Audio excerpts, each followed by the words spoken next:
Hello and welcome back to Street Crime UK. Please don't forget to like, share and subscribe for more UK true crime content.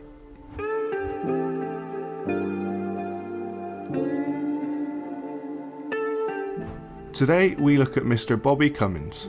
He was born to a family of 8. Mr. Cummins grew up in a tight-knit community in North London. His father worked as a bricklayer, and both of his parents were on the straight and narrow, meaning that they never committed crime. In his own words, crime wasn't seen as crime, it was survival.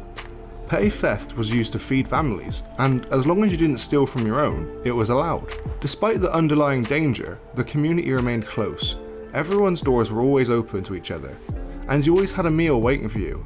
It was a culture of taking care of your own, and this idea of supporting those you saw as your own persisted in Cummins' ethos for decades. Cummins was slapped with his first criminal offence when he was just 15 years old. After witnessing 2 policemen roughing around with a group of kids his age, he simply commented that there should be an adult present. This resulted in the men planting a cutthroat razor on Cummins and hauling him into the station. Faced with pleading guilty or going to juvenile detention, he pled guilty at the begging of his father, who refused to believe that the police had done him in. The story made local news and Cummins subsequently lost his job due to his new criminal record. Enraged, Cummins made a vow that if the world wanted to see him as bad, then he would show them how bad he really could be.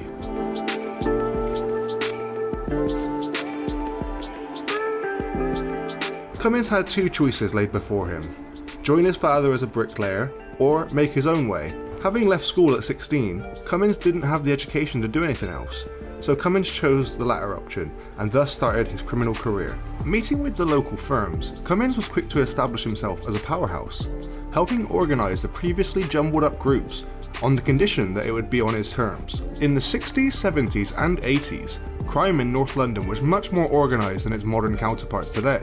A complex web of interpersonal relationships between groups allowed for quick dissemination of information, techniques and the quick discovery of young people they could possibly recruit.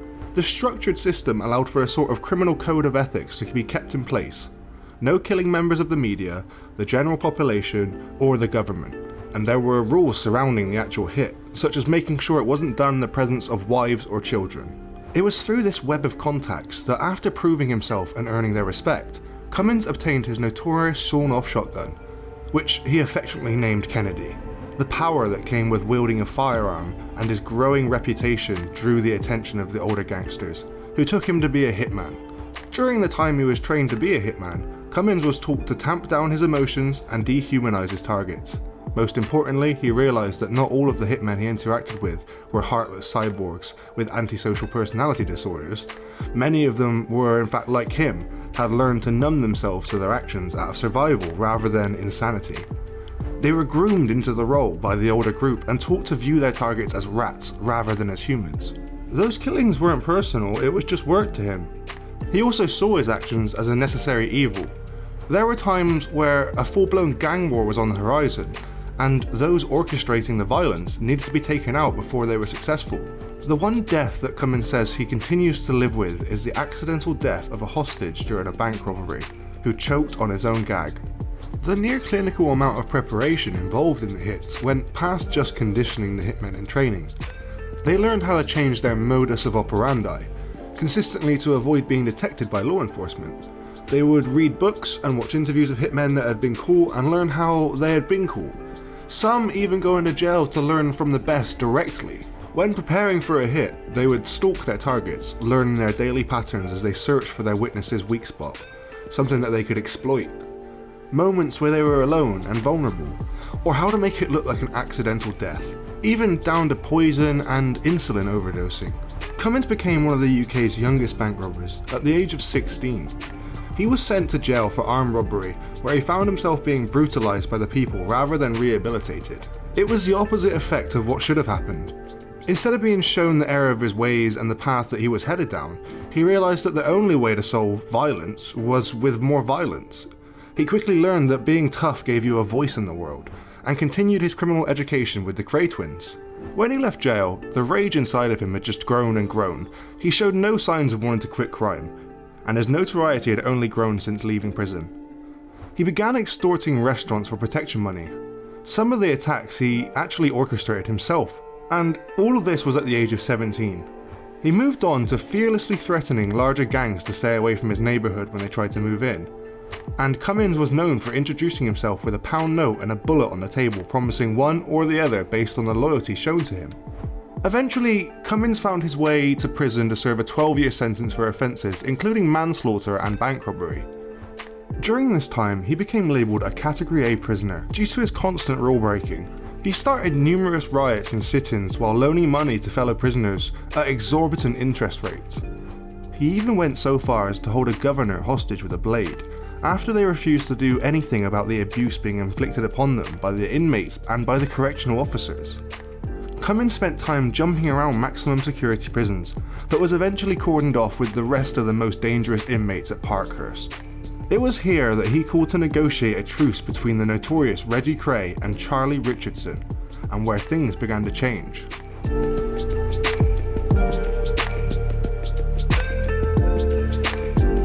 Charlie Richardson, a prominent member of South London's torture gang, was surprisingly the voice of reason when he met Bobby. He convinced Mr. Cummins that if he stayed on the track he was on, he'd end up with a life sentence, or dead. Charlie said education would be what would set you free. He said if you were educated, he could go clean and possibly even start your own business. With the added urgings of Reggie Cray, Cummins began taking courses at the Open University on sociology and psychology, trying to learn more about why he was the way he was, perhaps to bolster his interest in the topics and to pass the time. Richardson began hosting what he and Cummins called Loon Nights on Thursdays, and they would invite all the other inmates for tea to listen to their horrific and often delusion-filled stories. The Open University also offered him something very elusive: contact with the outside world. He would mail in his assignments, and they would be returned graded, but if he had any questions, he would receive letters in response. He said that it felt like they were there with you when you were in prison. This became pivotal in his later activism, and he focused on educating those whom he worked with. Cummins began writing poetry and reading, which is how he eventually met and fell in love with his first wife, the prison's librarian. This new family became the impetus for him to clean up his act. With a wife and a baby on the way, he was determined never to force his daughter to endure visiting him in jail. When he was released in 1988, he left the criminal world behind. It wasn't easy.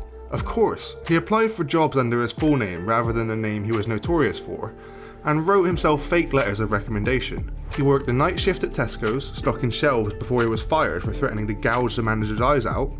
After many more menial jobs, Cummins discovered what would become his life focus.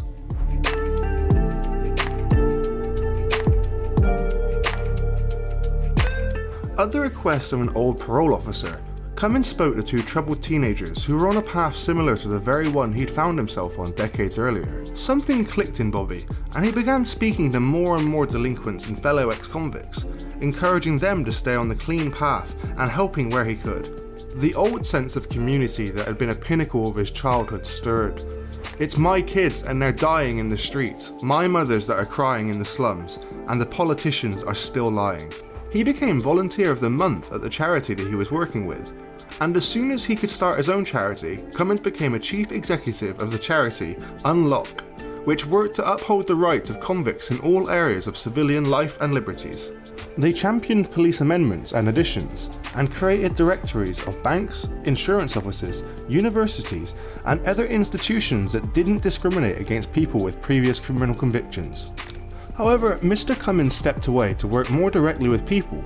Cummins was mostly comfortable with having a hands-on approach with his advocacy, speaking directly to schools, colleges, and inmates.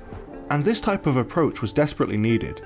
The world of crime was drastically changing compared to what it once was, morphing into something a lot wilder and dangerous. The code of ethics that was once followed was no more, and the respect needed to earn to buy a gun is no longer needed. These days, common drug dealers carry guns, and anyone will take out a hit for only a couple of grand. Instead of sitting and mourning the worsening state of the crime underworld and what he had been through, Cummins chose instead to continue with his charity work and attempted to solve the problems by talking directly to the teenagers being affected. He focused on dissuading them of the supposedly glamorous world of crime, condemning the way the entertainment industry had glorified it. Cummins details in interviews that you could never really trust anyone in the crime world. Anyone could want the reputation that would come by killing someone of this kind of standing, or anyone could decide that he had become a liability and needed to be taken out. And this isn't just stemming from paranoia. Cummins has had at least 3 assassination attempts that we know of, including being shot in the leg, being stabbed in the stomach, and he used to lie in bed wondering if a petrol bomb would just come through the window, and he thought he'd be dead by 30 years old. His charity work began to catch politicians' attention, and Cummins was asked to serve as an advisor to many government officials, including members of the Parliament and judges. He worked as an advisor on inquiries into the Rehabilitation of Offenders Act, and as an expert witness in prisoner education.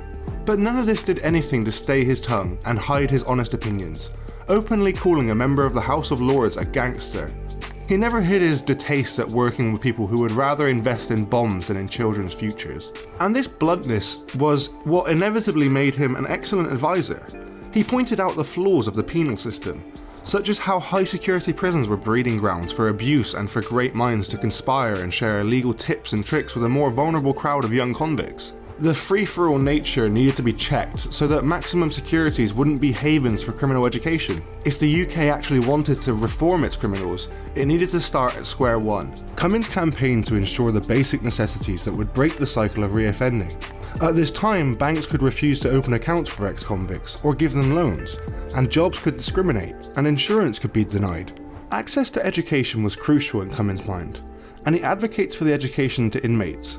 After leaving Unlock, he started his own charity, Midas, with Charlie Richardson, the man who first helped him get on the right track. He continues to work with his charity to promote the education of the former offender community and to help with employment opportunities. For his work, Mr. Cummins was awarded an OBE by Queen Elizabeth II.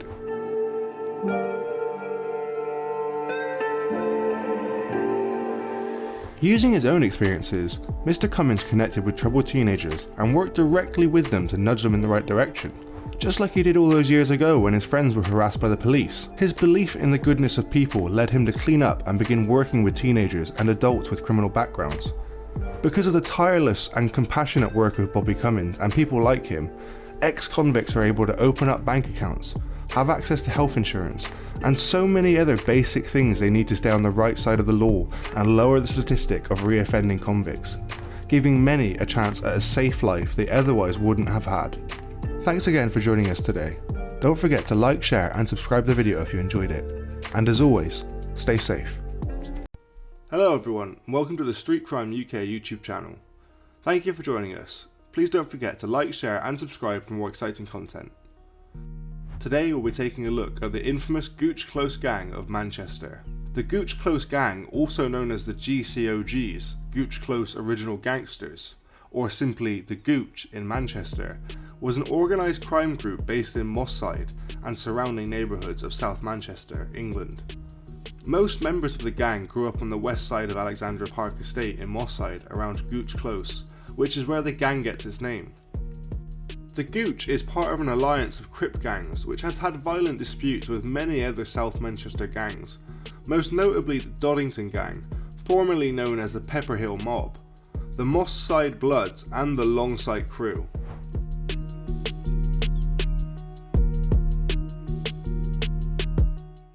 The Gooch Gang has its origins in the west side of the Alexandra Park Estate in Moss Side.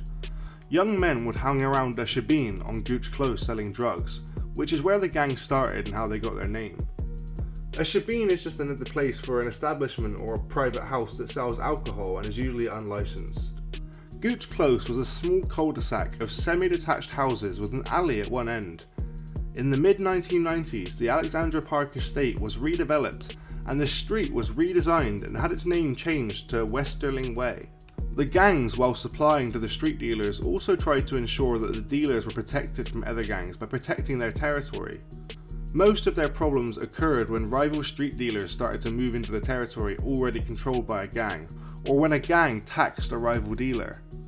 A move seen as damaging street credibility and respect.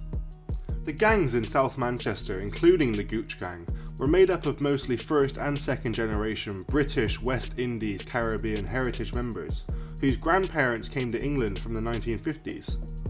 Around the same time as the Gooch Gang Close was becoming known around the city, The Pepper Hill Gang were also starting to emerge, taking their name from a pub on the east side of the Alexandra Park estate.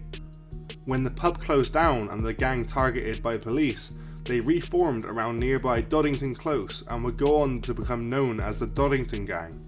In the late 1980s and early 1990s, the Pepper Hill Gang were involved in a gang war between Moss Side and the Cheetham Hill Gang from North Manchester.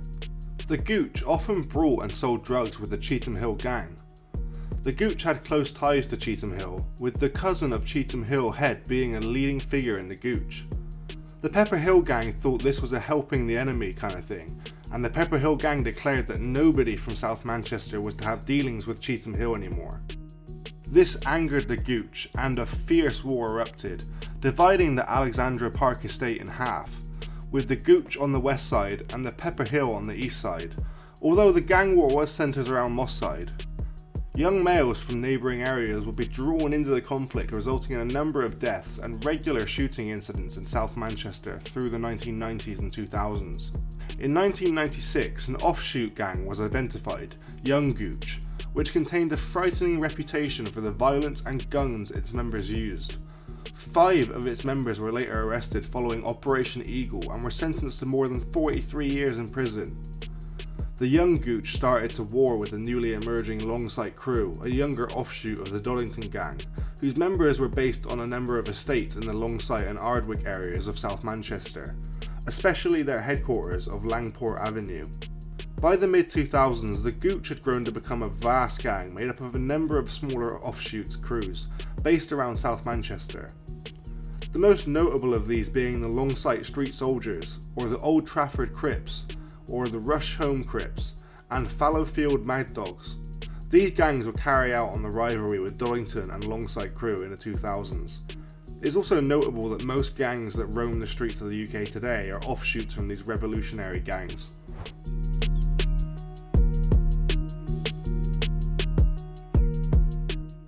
Ten members of the South Manchester's Gooch Gang were put on a trial in October 2008 for a catalogue of gang-related crimes.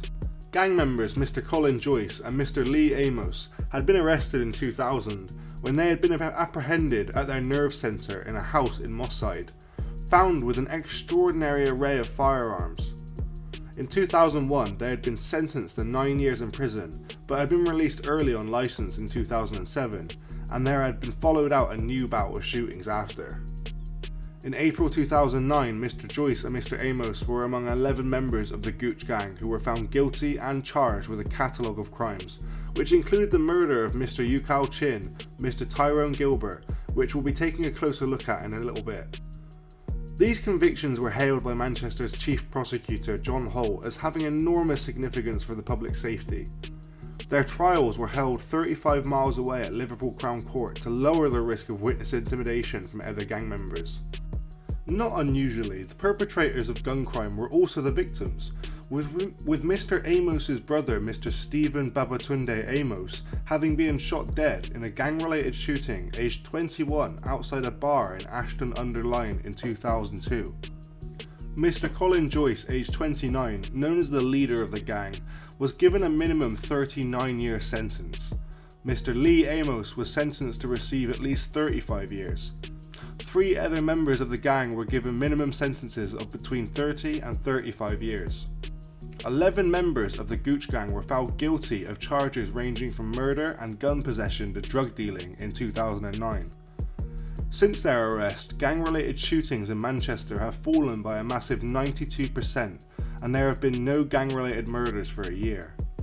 Gang leaders Mr. Colin Joyce and Mr. Lee Amos were convicted of the drive-by killing of a mourner at the funeral of a man who had been executed months earlier. Mr. Joyce, who called himself the General, had left a trail of mayhem across Manchester as his gang tortured and attacked rivals. It culminated in the murders of Mr. Ukal Chin, and then aged 24, and Mr. Tyrone Gilbert, then aged 23, linked to the rival Longsight Crew. Detective Chief Inspector Stephen Eckersley said, "I'm absolutely delighted that the members of this ruthless gang are off the streets. They were prepared to use deadly violence to enforce their will and settle scores with their rivals. The implications of their conviction for this entire city are immense." All 11 gang members have now been found guilty at Liverpool Crown Court of 26 out of 27 charges, ranging from murder and gun possession to drug dealing. Mr. Joyce, whose trouser pockets were specially adapted to act as gun holsters, led the Gooch Gang in dealing drugs, torturing street dealers who crossed them, and targeting rivals. Gang warfare erupted in the city in 2007 after the pair were released on licence from a jail for firearms offences. On June 15th, Mr. Chin was driving around in South Manchester when he was ambushed by killers in a silver Audi who blasted him 7 times with a converted Russian Baikal pistol. 6 weeks after Mr. Chin's death on July 27th, father of 3, Mr. Tyrone Gilbert, attended the funeral and the wake and continued at Mr. Yukal's family home in Frobisher Close, Longsight. Shortly before midnight, the Gooch Gang drove past in a Honda Legend, closely followed by a blue Audi and another silver car. The gathering of around 80 mourners was sprayed with gunfire from a Smith & Wesson and a Dirty Harry style Magnum revolver and a 9mm semi-automatic machine gun. Mr. Gilbert was killed by a single bullet to the chest. Also in the dock during the 6-month-long period, £5 million trial was Mr. Narada Williams, also known as Yardi, and his brother Mr. Ricardo, Mr. Hassan Shah, and Mr. Areen Campbell. Mr. Chin was shot in June 2007 as tensions reignited between the Longsight crew and the Gooch Gang. Mr. Yukal's family has always denied that he was a gang member, but he did have a known Longsight crew member in the car with him on the day he was ambushed on Anson Road, Longsight. The victim of the 5th drive-by shooting that week in Manchester. It is unlikely that Yukal was spotted by chance by Mr. Joyce and Mr. Amos while they were out cruising in the area. Weeks before his death, he became father to a baby girl, described by loved ones as a loving, caring boy with no enemies. He was studying at college in the hope of becoming an engineer. His funeral was attended by scores of people, and because of the nature of his death, the service and the West Indian Centre wake that followed were given police protection. After the official celebrations, an impromptu wake was held near Yukal's family home. The gunmen, who probably employed spotters to track the movement of mourners, targeted this, knowing Longsight crew members were likely to be there. Mr. Tyrone Gilbert was a Longsight crew member trying to change his ways at the time of his death. By the age of 23, the gang lifestyle meant he had already been touched by more tragedy than most people experience in a lifetime. His brother, Mr. Marcus Greenidge, was gunned down by the Pitbull crew in 2000, and he was with Mr. Fabian Flowers, 19, who was killed after a key fob gun went off in Stockport nightclub on a fatal night in 2005. 2 years earlier, Mr. Tyrone had enrolled on a course aimed at helping young adults take back into education, and after serving a sentence for a fray and a showdown between Longsight crew and the Gooch Gang at Manchester Royal Infirmary, he renewed efforts to change his ways in 2007. After he was murdered while attending his friend's wake, Mr. Tyrone had been avoiding old haunts and had only returned to the Grove village estate for the funeral.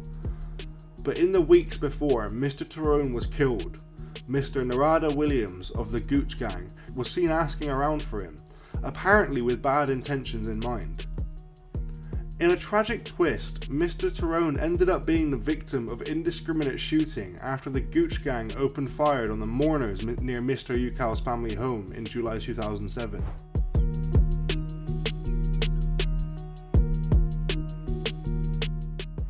Now an investigation under the Proceeds of Crime Act will try to work out what senior members did with the money they made drug dealing, trading in guns and acting as underworld fixers. Among the convicted men was self-styled General Mr. Colin Joyce, the gang leader, who has spent most of his last decade in prison. He is believed to have amassed a large amount of money from being a gangland armourer during the periods of freedom. Officers will now try to establish if he has invested the proceeds in carefully concealed business interests. The defendants also included Mr. Narada Williams of Fallowfield and Mr. Ricardo Williams of Moston. The brothers were said at their Liverpool Crown Court trial to have made up to £2,000 a day selling drugs. Their enterprise stretched from nightclubs to street corner deals, and even involved throwovers where drugs were hurled in modified tennis balls over prison walls. Despite this, Officers investigating them before Liverpool Crown Court trial were unable to find much evidence of high living beyond the taste of hire cars and gold jewellery. A proceeds of crime investigation is expected to start shortly, which will establish if the money was frittered away and invested back into crime or laundered into legitimate businesses. Detective Chief Superintendent Steve Haywood, head of GMP's Serious Crime Division, said, "We have invested heavily in seizure teams, and all our major investigations are subject to a Proceeds of Crime Act cash and asset survey to determine whether any assets have been attained by illegal means. A lot of our more serious criminals find it very easy to do the time. They find it really difficult if you then take the house off them or their wife and kids, because they got that by criminal means. Investigations into organised crime gangs, whose main purpose is wealth creation, tend to be easier. Some of our South Manchester gangs are based on power and kudos, not necessarily wealth."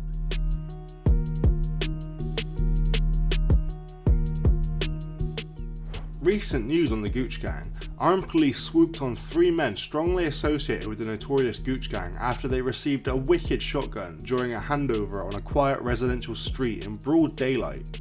Undercover officers watched the handover of the semi-automatic single-barrel shotgun, which occurred on Skye Close in Haywood after 1 PM 2019. They then followed Mr. Waqas Farouk, and then 34-year-old, and then Mr. Zahid Mahood, who was then 30 years old, and Mr. Jamal Chambers, then 24 years old, to Whaley Range, where they struck and recovered the weapon. A judge said Mr. Farouk wanted to acquire the shotgun as part of his drug dealing activities. Now 7 men have been jailed for a total of 65 years in relation to the handover of the weapon.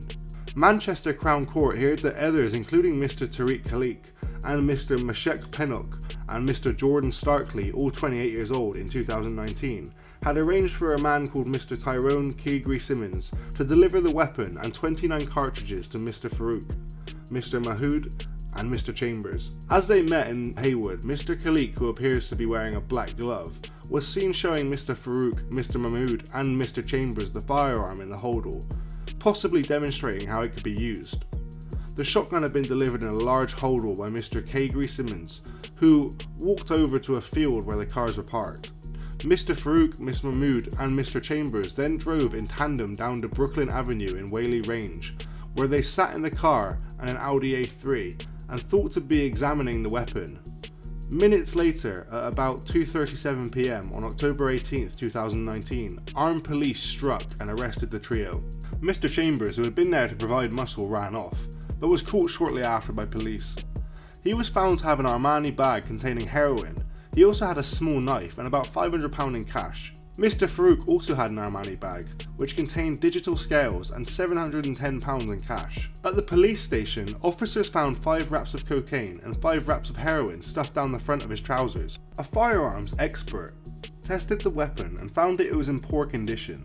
Out of 20 to 30 attempts to fire the shotgun, it only discharged twice. One barrister said it was pot luck whether the shotgun would fire or not, but Judge Hilary Manley said the shotgun in this case is a wicked lethal weapon. It matters little that it was in poor condition. The other 4 men were also arrested. In searches of their homes, police found a cannabis farm containing 25 plants at Mr. Khalik's property, as well as scales, £1,300 in cash and body armour.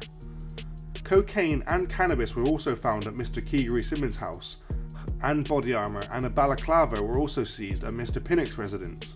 Prosecutor Julian King told the court the prosecution case is that Mr. Farouk, Mr. Mahmood and Mr. Chambers, Mr. Khalik and Mr. Pinnock are all involved in serious crime, and they are all strongly associated in various ways to the Gooch Gang. But Judge Manley said the evidence showed that it was more likely that they were on the margins of the gang activity rather than the members. In 2009, a judge said members of the Gooch Gang had been involved in crimes reminiscent of Al Capone and Chicago in the era of Prohibition. When firearms fall into the hands of organised criminals, catastrophic harm can be caused. Criminals use firearms to bolster their power, to enforce their threats and criminality, and to further their criminal activities. Mr. Farouk, Mr. Mahmood and Mr. Chambers were all jailed for 11 years. Mr. Farouk of Northley Road, Old Trafford, and Mahmood of Linden Avenue, Old Trafford, pleaded guilty to conspiracy to possess a firearm and ammunition with intent to endanger life. Mr. Chambers of No Fixed Abode was found guilty of the same offence after a trial. Mr. Farouk was also dealt with for possession with intent to supply heroin and cocaine. Mr. Chambers for possession with intent to supply heroin and possessing a bladed article, and Mr. Mahmood was sentenced for unrelated offences of possession with intent to supply cannabis and dangerous driving. Mr. Khalik of Torbay Road, Urmston, was jailed for 10.5 years after admitting conspiracy to possess a firearm and ammunition with intent to endanger life and producing cannabis. Mr. Pinnock of Ash Avenue, Cheadle, was jailed for 10 years after pleading guilty to conspiracy to possess a firearm and ammunition with intent to endanger life. Mr. Keigre Simmons of Gordon Way, Haywood, and Mr. Starkey of Argyle Street, Haywood, both pleaded guilty to conspiracy to supply a prohibited firearm. Mr. Keigre Simmons also admitted possession with intent to supply of cannabis. He was locked up for 6 years, while Mr. Starkey received a sentence of 5.5 years. After the hearing, Detective Sergeant Phil Kennedy of GMP's Serious and Organised Crime Group said that this was an in-depth investigation that has resulted in a lethal weapon and 7 very dangerous individuals being removed from our streets. This gun would have doubtlessly been used to further the criminal aims of those commissioning its use. Seizures of this nature are an invaluable part of our fight against organised crimes. What do you think about the Gooch Gang? Let us know in the comments below. Thanks for joining us today. If you enjoyed the video, don't forget to give it a like and a share, and leave any thoughts or suggestions you have in the comments section. We love to read through them all. And if you're new but enjoy UK true crime content, then subscribe to see when our newest video releases. And as always, stay safe.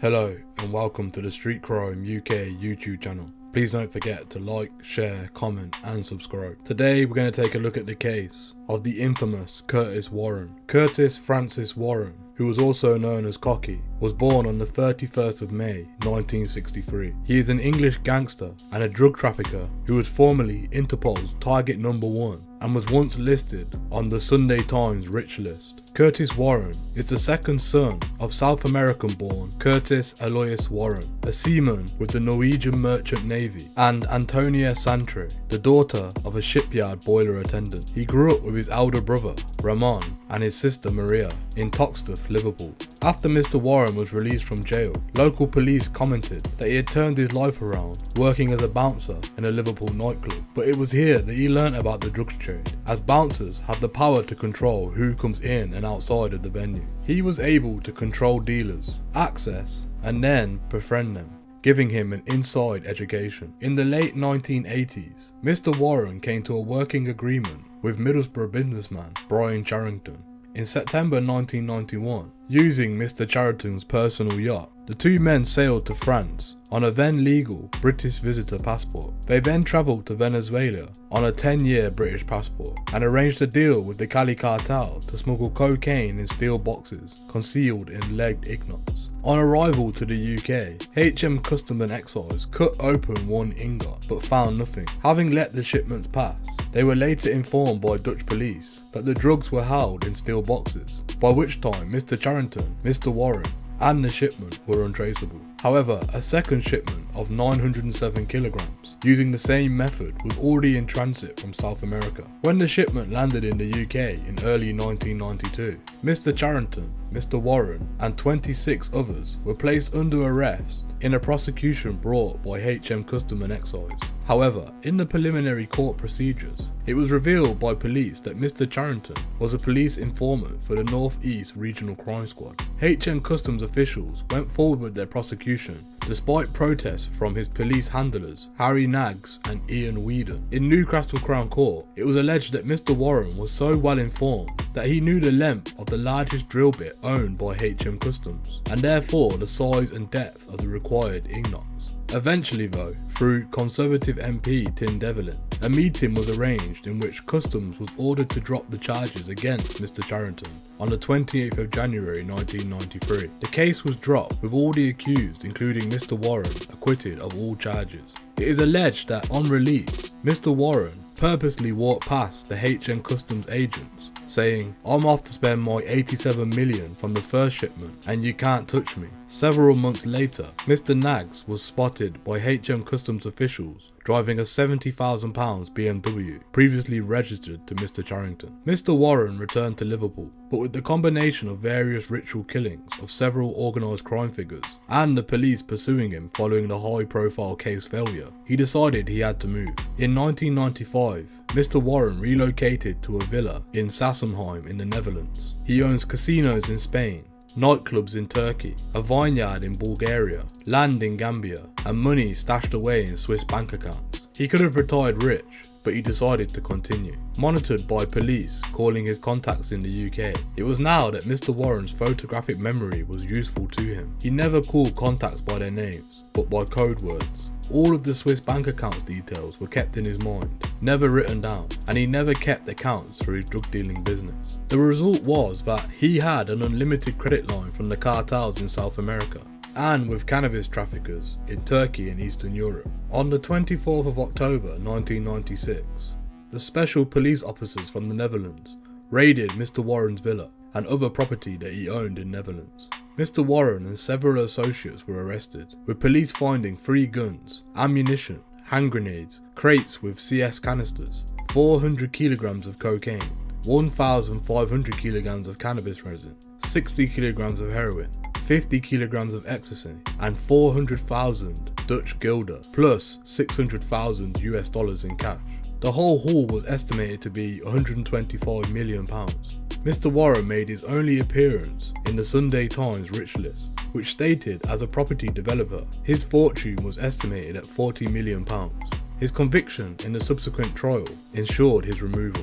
In court, Mr. Warren's plan was shown to be the shipment of South America cocaine to Bulgaria. Shipped to his vineyard, the drugs were then suspended in wine for onward shipment to the Netherlands, and then Liverpool in the UK. In total, police had regained illegal goods, drugs and wine valued at £125 million. Mr. Warren was sentenced to 12 years in jail in a maximum security Dutch prison in Voort. However, further forensic accounting investigations only found 20 million of his estimated 120 million fortune, and none of that could be legally touched or confiscated by the Dutch police, British police or Interpol. On the afternoon of the 15th of September 1999, Mr. Warren had a fight in a prison yard with a Turkish national, Semul Gaklu, who was serving a 20-year sentence for murder and attempted murder. Yelling abuse at Mr. Warren, Mr. Gaklu walked towards him and tried to punch him in the face.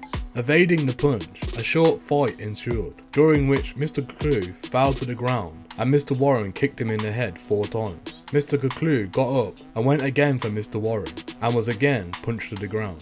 It was here that he hit his head and became unconscious, from which Mr. Conclusion never recovered and died in hospital. In his trial defence in 2001, Mr. Warren said he had acted in self-defence. Finding Mr. Warren guilty of manslaughter, the Dutch judge commented that the defendant had used excessive violence, sentencing him to an additional 4 years, with release scheduled in 2014. In 2002, Dutch police, still investigating the Bulgarian shipment, obtained an asset seizure order against Mr. Warren. Although they could only find £180,000, they legally charged him to repay 26 million guilders, which is $14 million, under the Proceeds of Crime Act, or face an added 5 years in prison. This would have extended his release date to 2019. After a legal discussion ensued, Mr. Warren agreed to pay Dutch police 50 million guilders, which is just short of $8 million.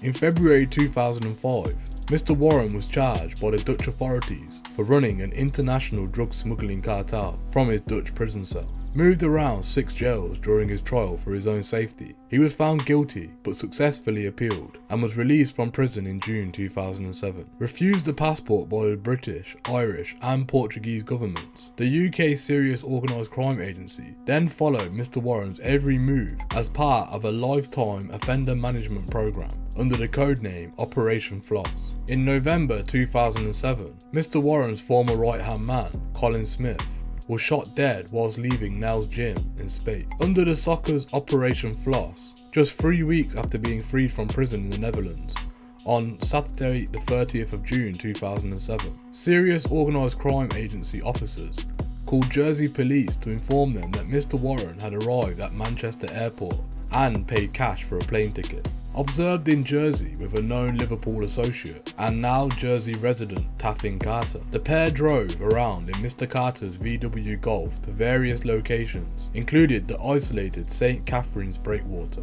with drugs at 3 times the street price in Jersey compared to the rest of the UK or France. After Mr. Warren returned to the UK, Jersey police created Operation Koala, monitoring and bugging various locations including phone boxes and the home of Mr. Taffin's girlfriend, Suzanne Skirt. From this, they discovered that a friend of Mr. Warren, John Welsh, intended to travel to Amsterdam to meet with a known Warren associate, the Moroccan Mohamed Lazid. Jersey police wanted to bug Mr. Welsh's hire car from St. Malo, but were refused permission by French and Belgian police, saying it was a breach of the European Conventions of Human Rights. In what Judge Sir Richard Tucker later described as a reprehensible and unlawful act, Jersey police, which is not signed into but bound by the ECHR, bugged the car anyway, and with Dutch police, Soccer and Interpol monitored the transmissions. In subsequent operations, Soccer monitored Mr. Warren in Liverpool, whilst Dutch police monitored police informant Mr. Lazid in Amsterdam and coordinated the information from various phone boxes to correlate who was speaking to whom. In the subsequent trial, it was revealed that Mr. Warren had 3 UK and 1 Jersey mobile and had made 1,587 telephone calls in 3 weeks. From these and phone boxes across the North West and North Wales, including Wirral, Liverpool, Manchester, Llangollen and Chester to Mr. Lazid.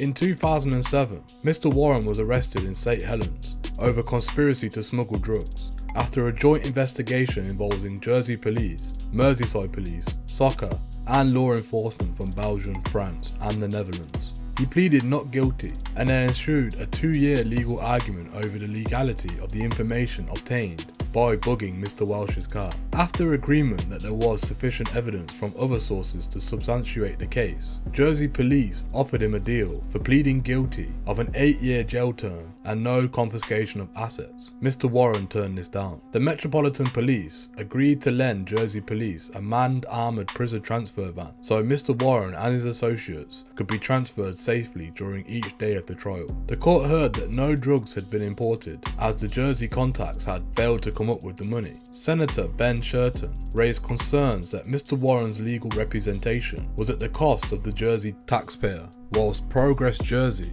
a charity which is based in Jersey, raised concerns that the entire resources of the Jersey drug squad had been targeted at Mr. Warren. Mr. Warren was found guilty on the 7th of October for conspiracy to smuggle cannabis. He was sentenced on the 3rd of December 2009 to 13 years imprisonment for his part in the plot. Jersey police also started an investigation into his wealth with the aim of confiscating his gains from drug trafficking. After initially serving his sentence at HMP Full Sutton near York, he was moved to HMP Belmarsh. On 2 occasions, he has unsuccessfully appealed to the Lieutenant Governor of Jersey, General Sir John McCall, for leave on appeal to his conviction. Once in March 2011 and secondly in September of 2011. In November 2013, Mr. Warren was ordered to pay a £198 million confiscation order or face another 10 years in jail. On the 27th of March 2014, it was reported that Mr. Warren had lost his appeal over his failure to pay the order and so would remain in prison. In 2020, Stephanie Smithwaite, a prison officer, was jailed for 2 years after having an intimate relation with with Mr. Warren. In 2021, the media reported that Curtis Warren was being prepared for release after 14 years in jail, but will face strict conditions. Mr. Warren, who is now 58, will not be allowed any assets worth more than £1,000, despite allegedly having £198 million put away. He will be hit with a string of other curbs on his lifestyle, including a serious crime prevention order, including foreign travel and any use of the internet, phones and vehicles. Alison Abbott, the head of lifetime management at the National Crime Agency, said, "Many career criminals regard prison as an interruption, which rarely marks the end of their involvement in organised crime. This is why the NCA has a policy of a lifetime management. Through the NCA's Lifetime Management Programme, we use serious crime prevention orders, travel restriction orders, and financial reporting orders as an extra layer as prevention. They ensure we firmly have these individuals on our radar, especially after prison, and anything that suggests they're slipping into their old ways can be detected early on." Sources said that Mr. Warren is due to be automatically released next year. He will not have to go before a parole board because he's not serving a life sentence. Having spent the last 25 years in jail, let's hope that he gets out and lives the rest of his life as a free man. Thank you for joining us today. What are your opinions on the crimes committed by Mr. Warren? Do you believe the sentences that he got were too harsh or not harsh enough? Do you believe that anyone should be kept on a lifetime order? Please let us know what you think in the comments below. Thank you for joining us today. If you enjoyed this content, please don't forget to like and share. And if you're new to the channel and you want to see more Street Crime UK content, hit subscribe and press that bell button so you can join us on the next video. Thank you for joining us, and until next time, stay safe. Hello everyone, welcome to the Street Crime UK YouTube channel. Thank you for joining us. Please don't forget to like, share and subscribe for more content. Today we will look at one of the most ruthless criminals to ever exist in the UK criminal underworld. A man who murdered 4 people. During his revenge attack, he took the lives of a dad, a son and 2 female police constables.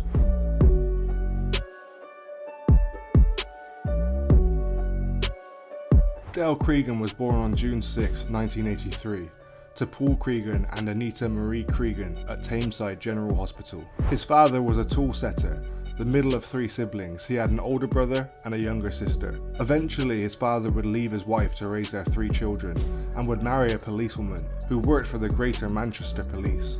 Mr. Cregan began dealing cannabis when he finished his schooling at Little Moss Secondary School and would eventually graduate to selling cocaine in his 20s. He would also get into regular fistfights with other local boys, including the nephews of David Short.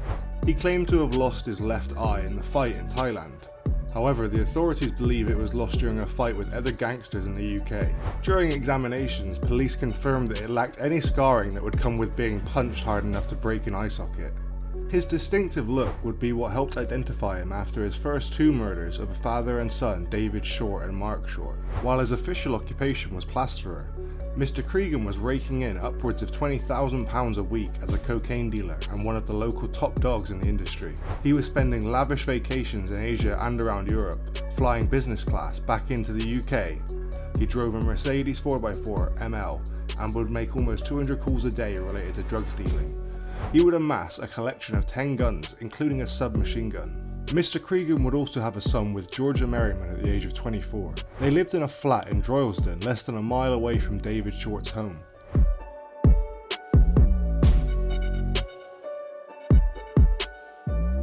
It started with an associate of Mr. Cregan punching David Short.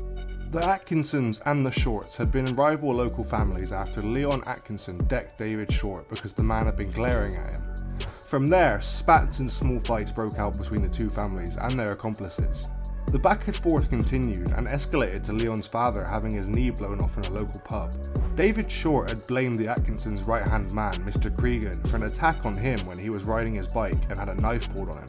The 2 families reached an uneasy truce in 2008 when the 2 heads of the family shook hands and attempted to ease the rising tensions, but it would all fall apart only 4 years later. Teresa Atkinson had been at a pub when she got into a row with a member of the Short family, who slapped her. Promising to get her boys together for revenge, she called her son Leon Atkinson, who then contacted Mr. Cregan, starting a domino effect that would have deadly repercussions. A mere 12 days after Cregan was called, Mark Short, 23, the son of David Short, was out for a night drinking with his father and some friends at the Cotton Tree pub. They had been playing at a snooker table before the group of 3 men clad in all black burst in, brandishing guns. The men opened fire, peppering Short and his friends, and fled into the night, leaving Short's father and the stunned pub patrons to try and stabilise the young men. Mark Short would die that night in his father's arms, and 3 of his friends were left in critical condition. The police had trouble at every turn while trying to find the killers. The pub had been a well-known spot for those who dabbled in illegal activities, and most of the witnesses, including David Short, refused to tell anything to the police. Even if no one was speaking to the police, they were still speaking, and rumours flew around who the culprits were. Eventually, Dale Cregan was identified, along with 2 of his associates, Luke Livesey and Damien Gorman, known as Scarface. Mr. Cregan was arrested in June of 2012 at the airport after returning from a trip to Thailand. He would later be released on bail due to a lack of evidence and would disappear for 5 weeks. With Mr. Cregan on the prowl once again, the woes for the Short family weren't over yet. Despite the Greater Manchester Police issuing David Short 3 warnings that there was a threat to life and he needed to be careful, but it wasn't enough. On August 10th, only a couple of months after the murder of his son, David Short was unloading his car when Mr. Cregan and Anthony Wilkins, a friend of Mr. Cregan, jumped him, and he was chased by his attackers into his house, where he was caught and beaten. A gun was pulled on him and he was shot, but that wasn't the end of it. To complete his revenge, the attacker threw a grenade into the room holding David Short, ensuring that there was no way he could make it out alive again. It didn't take long for the police to connect Mr. Cregan to the scene of the crime. After the murder, he had been seen on CCTV chucking a grenade almost absently at a passing house, proving the man had access to explosives and hadn't been afraid to use them. He wouldn't be found for another 5 weeks. The use of explosives had the Greater Manchester Police rightfully on high alert, and they declared Cregan a threat to national security. Not only did his use of explosives make him dangerous to general public, but the police identified over a staggering 100 individuals who were possibly at risk and needed protection. A reward was posted of £50,000. But with the Olympics in full swing on the television, it was hard for police to convince the news to run bulletins with Mr. Cregan's image. Even with the addition of a monetary reward for information that could help capture Mr. Cregan wasn't enough to gain useful information. It wasn't long before they received reports of friends of Mr. Cregan ripping down the reward posters and threatening those who may have shared information with the police. With the double homicide of father and son, it wasn't hard to keep people hushed. It turned out that the police wouldn't have to wait for witnesses to come forward. Mr. Cregan was already putting his plan into motion and would double his body count.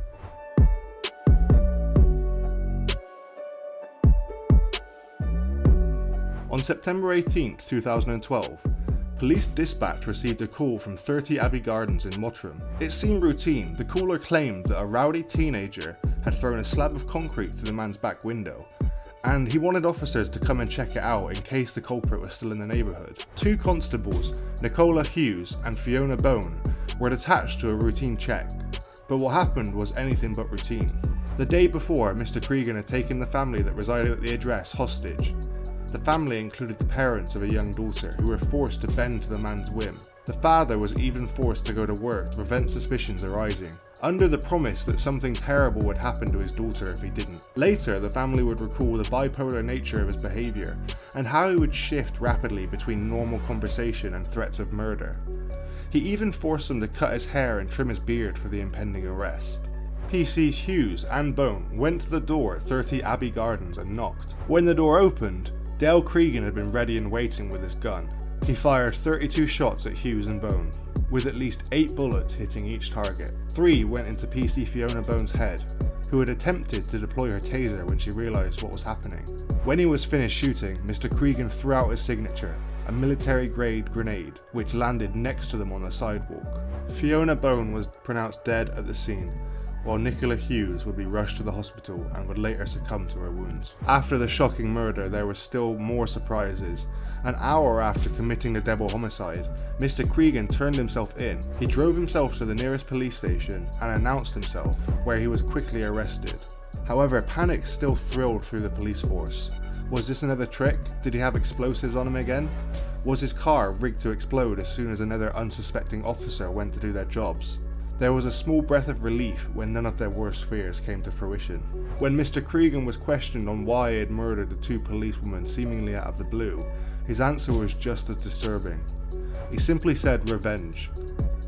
While Cregan had been on the run, the police had been harassing his family in an effort to find him. The man had needed some sort of retribution before turning himself in.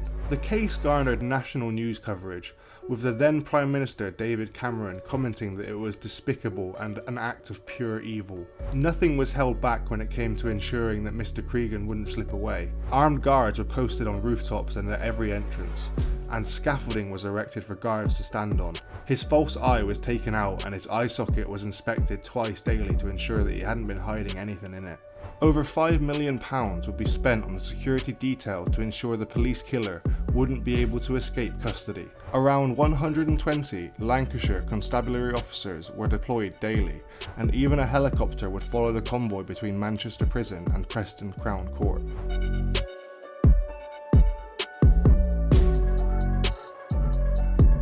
The trial began on the 4th of February 2013 and would paint a gruesome picture. David Short, the father of Mark Short, had publicly denounced the killers as cowards, but quietly he had been doing some threatening of his own.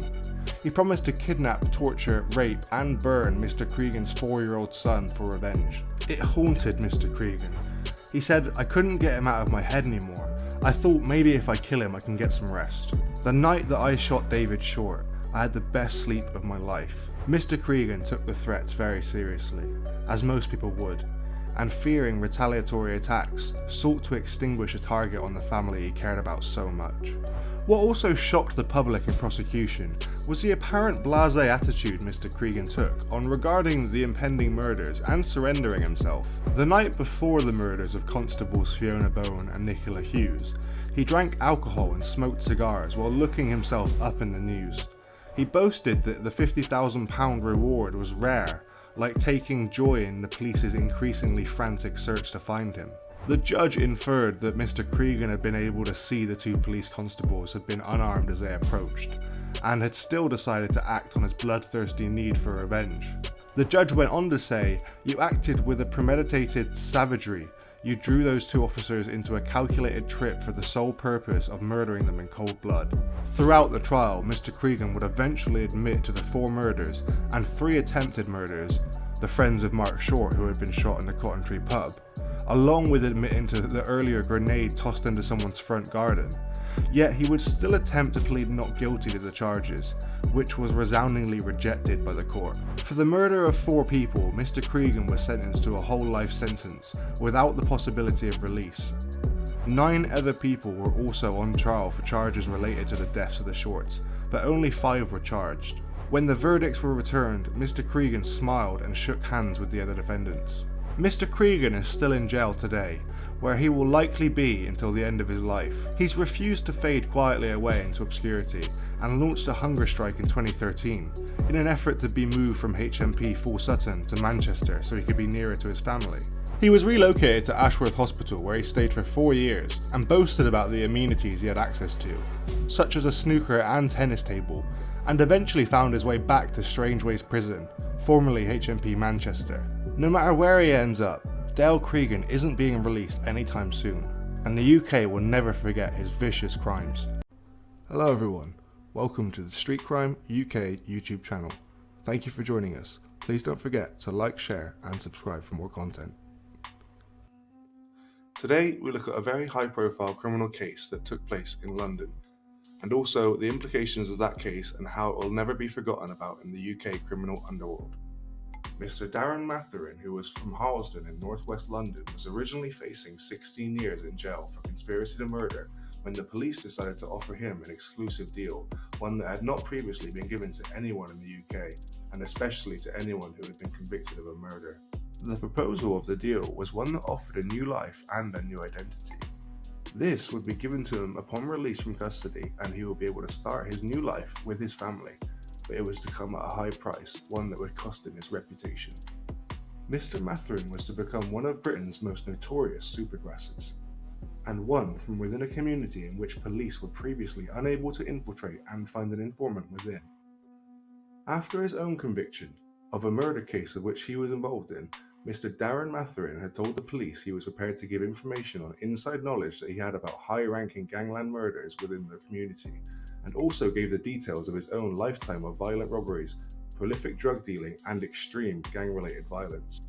Jamal Moore and his friend Sean Stefanis had been celebrating at a family party that was being held near Willesden Green in North London. About 11:30 p.m. on that January evening in 2005, Mr. Stefanis left the address where the party was being held and had been driven off in a taxi. There was, however, some grainy security camera footage that was recovered later by the police, and the footage that was recovered showed 4 hooded men walking in the darkness towards a house.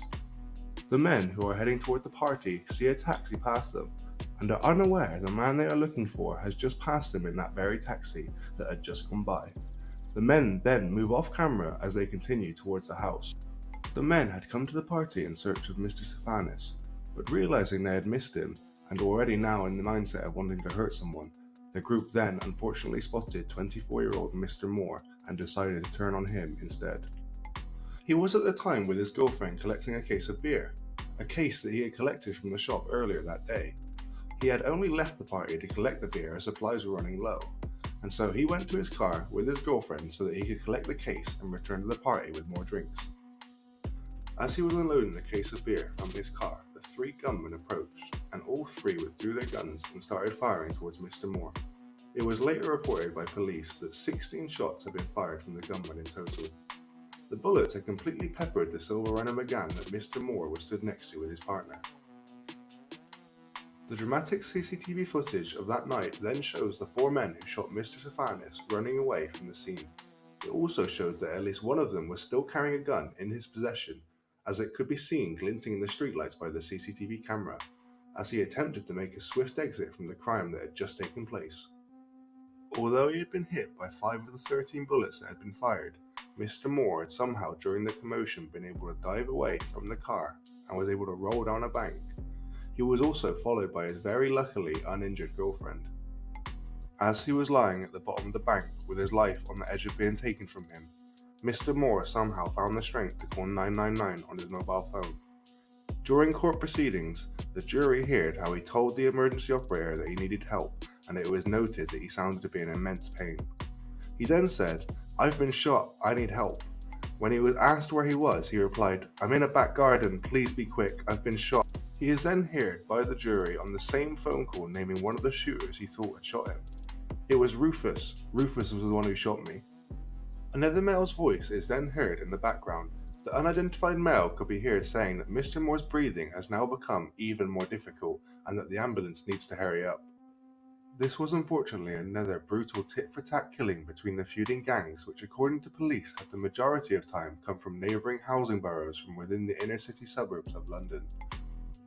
But for the police officers and detectives who were operating from within Operation Trident, which was a task force that had been created by the Met to deal exclusively with the gun crime that according to police at that time was on a dramatic increase within London's low-income communities, and they were now adamant that this was in fact a major turning point in the fight against the gun crime.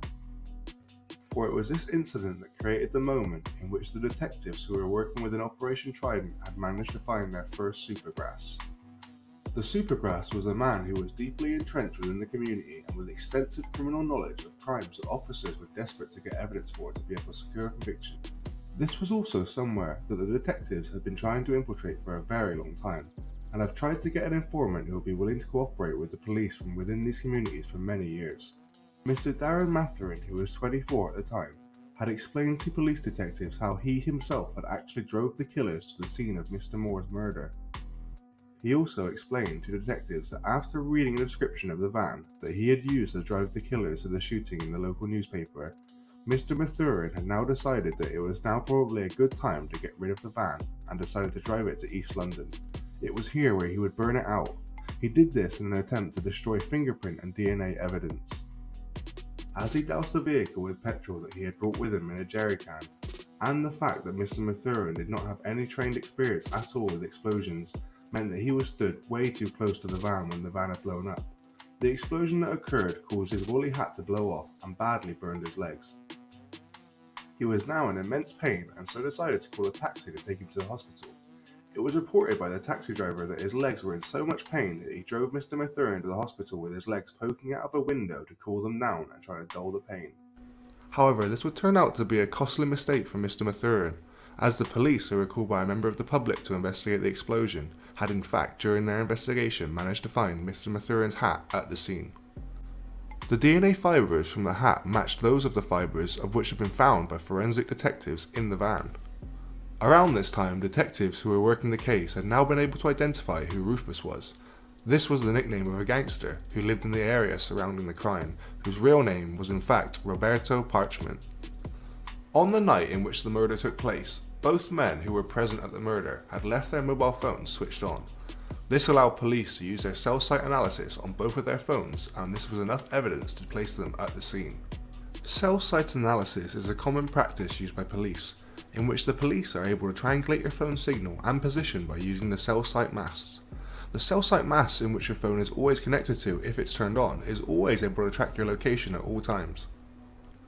After an intense 2-year investigation by some of the best detectives in the force, Mr. Parchment and a third man who was also involved, Mr. Romaine White, were found guilty of killing Jamal Moore.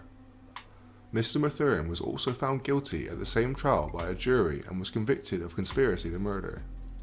2 other men, Sean Bennett and a professional footballer who has played for Millwall and would later go on to sign for Bradford City, a man named Mr. Gavin Grant, were cleared of the charge at this trial and were free to go home. After his conviction of conspiracy to murder, Mr. Mathurin told the police that he was now prepared to give information. This information he was prepared to give was on previously unsolved gangland murders that he had told detectives that he had knowledge on. And he was also prepared to give details of his own lifetime of robbery, drug dealing and gang-related violence. This is what the police had always longed for, a chance to get an inside look into a previously closed-off world.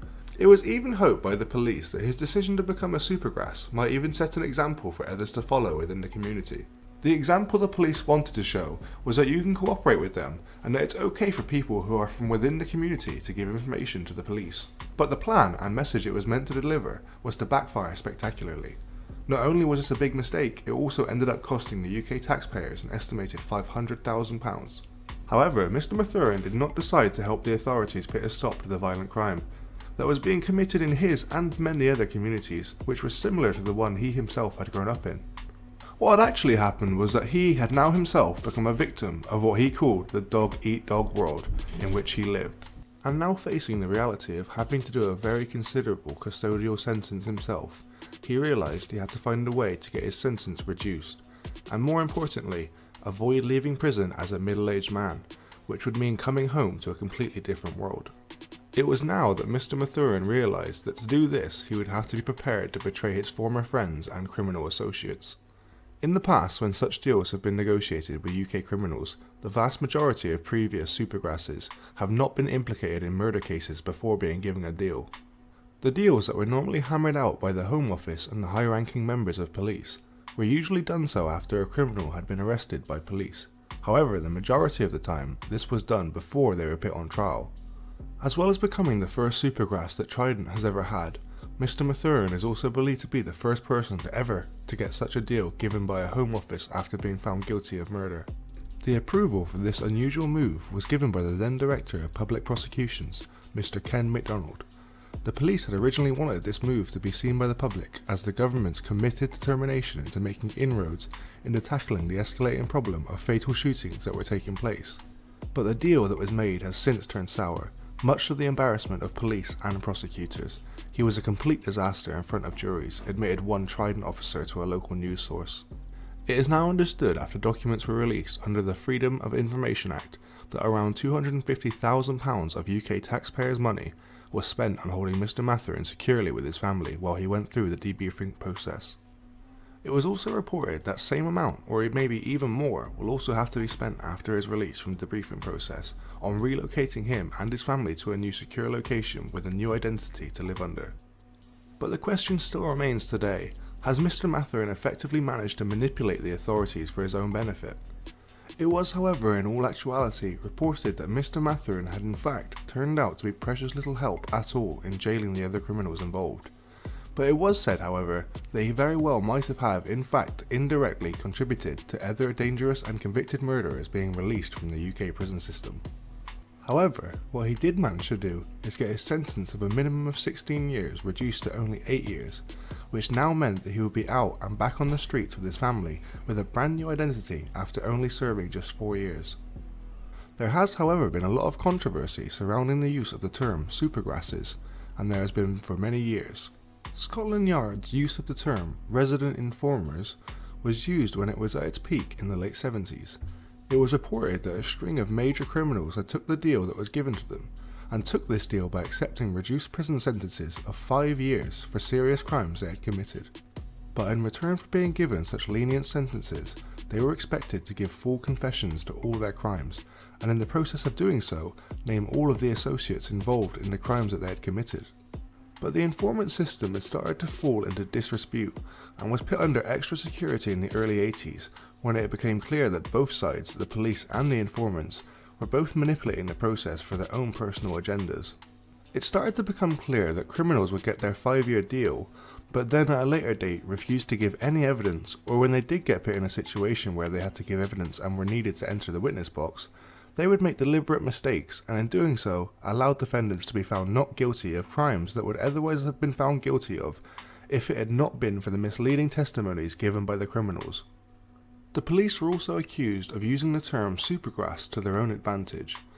They did this by using the supergrass's information to fit up criminals they could not catch for crimes, especially those of which they might have previously had difficulty obtaining evidence to secure a conviction before. However, the supergrass system was resurrected again a decade ago, when Scotland Yard started a campaign to expose corruption scandals from within its own ranks. But having learnt its lesson and trying to avoid the earlier abuses of the system that they experienced using the powers before, new safeguards were now introduced and then formalised under the new Serious Organised Crime and Police Act of 2005. Mr. Darren Mathin grew up on the notorious and at one point extremely dangerous Stonebridge Park estate, which is in northwest London. After leaving school at 16, he worked for his father, who was a painter and decorator. By the age of 18, he was a full-time dealer, and now had advanced in the drugs business to selling crack and heroin, which is known to be a much more profitable but very dangerous business to be involved in. This is due to the fast nature of the business. Mr. Darren Mathin then decided that in order to avoid being robbed and to maintain his status within the community, which in his words was something that must be kept in order for him to be able to maintain his drugs business, unfortunately made the mistake that has been made by many other young people who enter the drugs game and seek to find a way to protect themselves. He went and bought a gun, and in doing so gradually became more and more deeply entrenched in the dangerous criminal culture of violence and ruthless no mercy revenge killings. When Mr. Mathin was convicted in a 2007 murder case of Jamal Moore, Mr. Mathin was in fact already serving a 6.5-year prison sentence that was imposed upon him in 2006 for possessing a MAC-10 machine pistol which was capable of firing over 1,000 rounds a minute.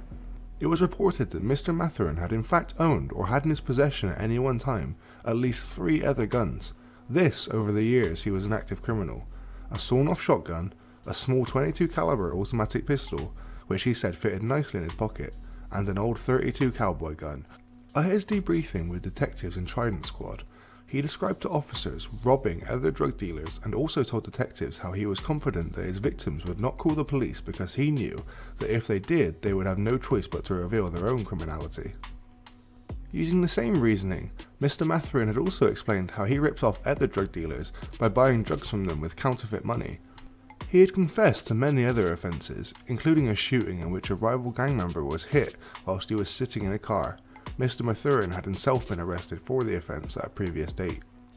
The victim had also named Mr. Mathin as the shooter, but the victim had also refused to attend any identity parade, and the case was later dropped on Mr. Mathin due to insufficient evidence. Of much more greater importance to police though, was his descriptions of murders of which he admitted to detectives to being present at.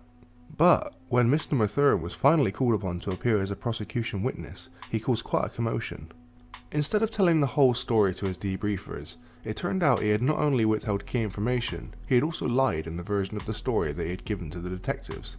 Mr. Mathin first gave evidence about a double murder that had taken place at the Tudor Rose nightclub in Southall in 2002. The rapper Dizzy Rascal was at the time currently performing at what was, ironically, an anti-gun crime event. 2 men were shot dead on the dance floor. 21-year-old Mohammed Shorty Corna was hit by 3 of the 4 bullets, one of them to the back of his head. Mr. Corna did in fact have a Luger pistol tucked into his belt, but he didn't have time to pull it out to defend himself. The other victim, Silonga Besmete, who was also 21, was hit in the neck and staggered through a fire exit before collapsing in an alley. The terrified onlookers who had seen the shootings fled the scene. Soon afterwards, the detectives made inquiries and arrested 2 men, a 21-year-old DJ Shakar Anderson and Wayne Freckleton, who was aged 20. Although both men admitted they had in fact been at the nightclub that night, the police did not, however, have enough evidence at the time to link either of them to the murders. Then, in 2008, the Supergrass Mr. Mathurin announced to police that he himself had witnessed the shootings, and upon receiving this new information, Mr. Anderson was rearrested. But it was, however, too late to detain Mr. Freckleton. He had unfortunately himself been shot dead 3 months before at a barber's in Harlesden, northwest London.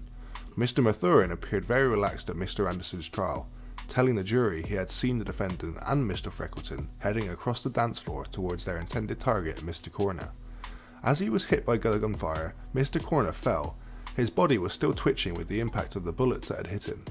Mr. Anderson's barrister, David Etherington, QC, said Mr. Mathurin's versions of events differed quite substantially from that of another witness who had come forward in the case, and he accused Mr. Mathurin of making up parts of his story to be able to qualify for the Supergrass deal that he had so desperately wanted. He accused Mr. Mathurin of being extremely intelligent and a very manipulative individual. He also described him as being an admitted liar and someone who could not be trusted by anyone. To which Mr. Mathurin simply replied, "I think you're forgetting, I'm not on trial here. You lot can believe me or you don't have to. I'm gonna be honest, I don't really care." To which he was then asked, "Is this because you have already done your deal to secure your own freedom, regardless of the outcome of this trial?" To which he replied, "Yeah, that's right." The jury, who listened to everything that was said, went straight away to deliberate, and soon returned with a unanimous verdict of not guilty, after only a few hours to think it over. With his reputation now tarnished due to being labelled a Supergrass, Mr. Mathurin was then due to appear as a witness at a retrial that was to be held in December of 2009. This retrial was to be held for the men who were convicted along with himself for the murder of Jamal Moore. The 2 other men who were involved were Mr. Roberto Parchment and Romain White.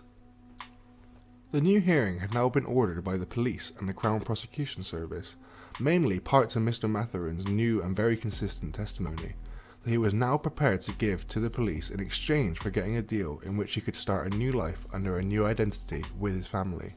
Before Mr. Mathurin made his appearance in court, his case was reviewed by the appeal court judges, who made it very clear about their views regarding a supergrass being used in court proceedings. The witness is a fluent and very circumstantial liar who says whatever suits him to get whatever he needs in the moment, and is adept at tailoring it to the known facts to make it a good story. This was declared by the Lord Chief of Justice. The previous accounts that he originally made to police of this killing had now been garnished with much of his own invented material, and this material was given as Mr. Mathurin entered the cleansing process or debriefing process. The powerful interest which he has to serve, and still has, lies in obtaining and retaining any type of dramatic reduction in his sentence that he can find. However, despite this damning verdict, the Crown Prosecution Service still went ahead with the trial, using Mr. Mathurin as their key witness in the retrial, which would also be considering a second earlier murder, which he allegedly had been committed by the defendants. When Mr. Moore was gunned down himself in 2005, it was alleged that this was a revenge killing for a murder that had taken place the previous year. This was following the burglary of a flat which was being used to sell drugs.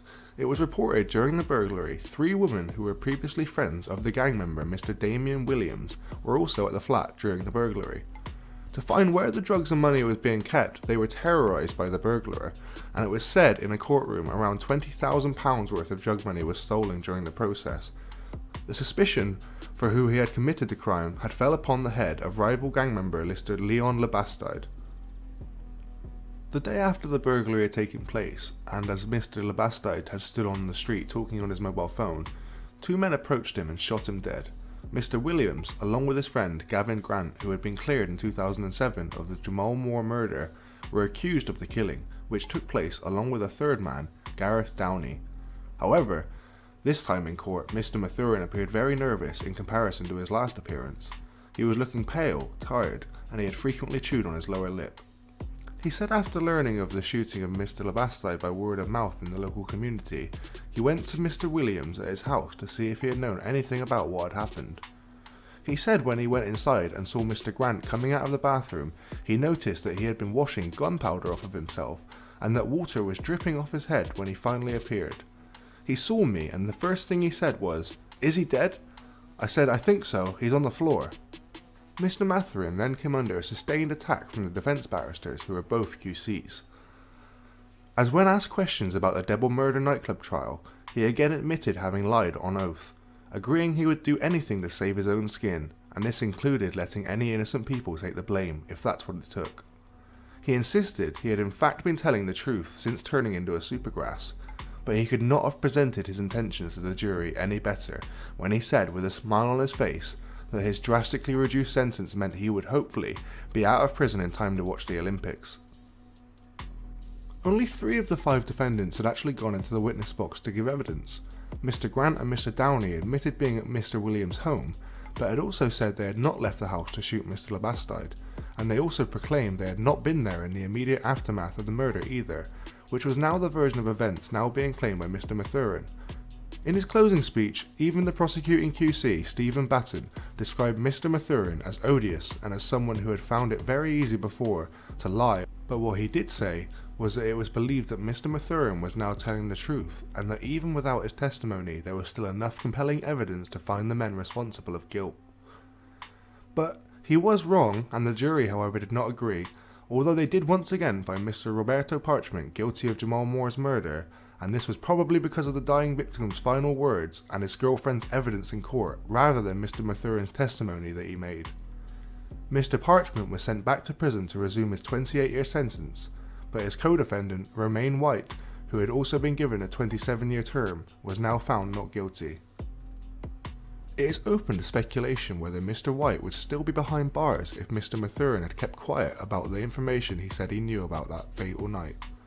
The jury failed to reach verdicts on Mr. Grant, Mr. Downey and Mr. Williams for the murder of Leon Labastide. Anonymous threatening letters were sent to all the families of the men who were suspected of killing Mr. Leon Labastide. The 3 men faced another retrial in July later that year. This time the prosecution had decided not to use Mr. Mathin as a witness, this time realising that they believed him to be a liability to the prosecution's case. According to Mr. Grant's barrister, Mr. Nigel Rumfitt, QC, Mr. Mathin had taken to the Met Police and Trident for a complete and absolute ride.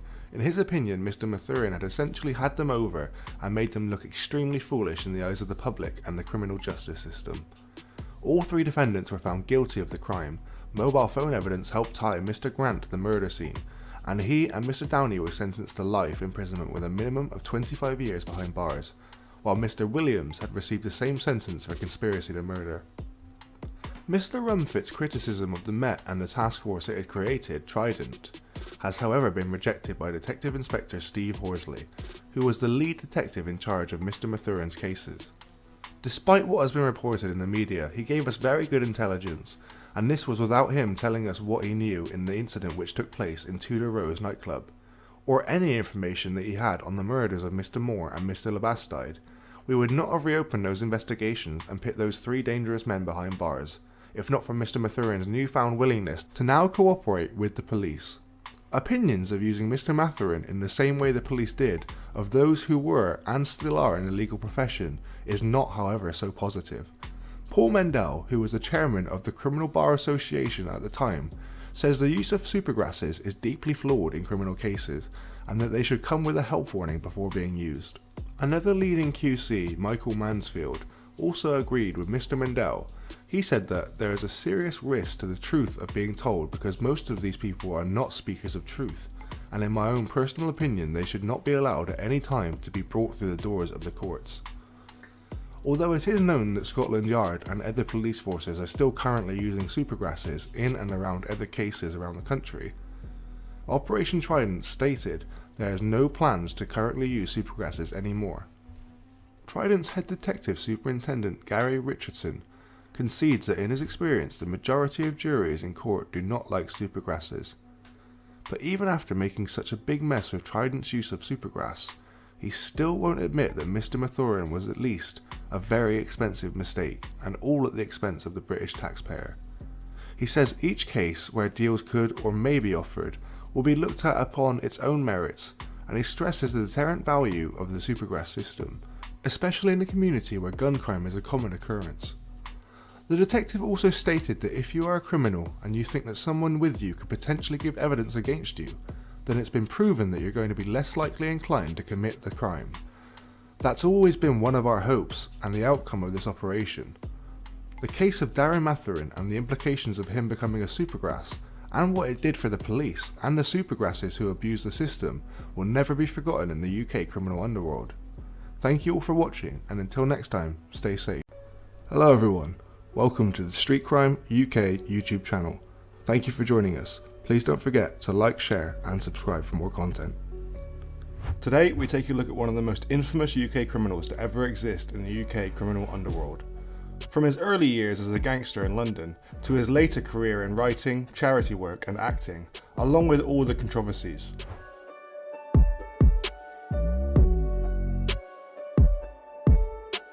Mr. David John Courtney was born on the 17th of February 1959 in Bermondsey, London. Born to a normal family with a younger brother, his family nor upbringing had anything to do with a turn to crime, according to Mr. Courtney. In interviews, he has described himself as a born leader and someone who was destined for crime at an early age. He was the funny guy in high school and got along with most people around him, but wasn't afraid to employ violence when he needed to assert dominance or someone was trying to mess with him. Mr. Courtney had been involved in debt collecting and bodyguard work, even minding clubs. In his time as an active criminal, Mr. Courtney has also been shot, stabbed, and has his nose bitten off and sewn back on, and also explained at times that he had to kill to stay alive. However, he was mostly known for the intense web of connections that he had ready to help him with any task, earning him the nickname of the Yellow Pages of the Underworld.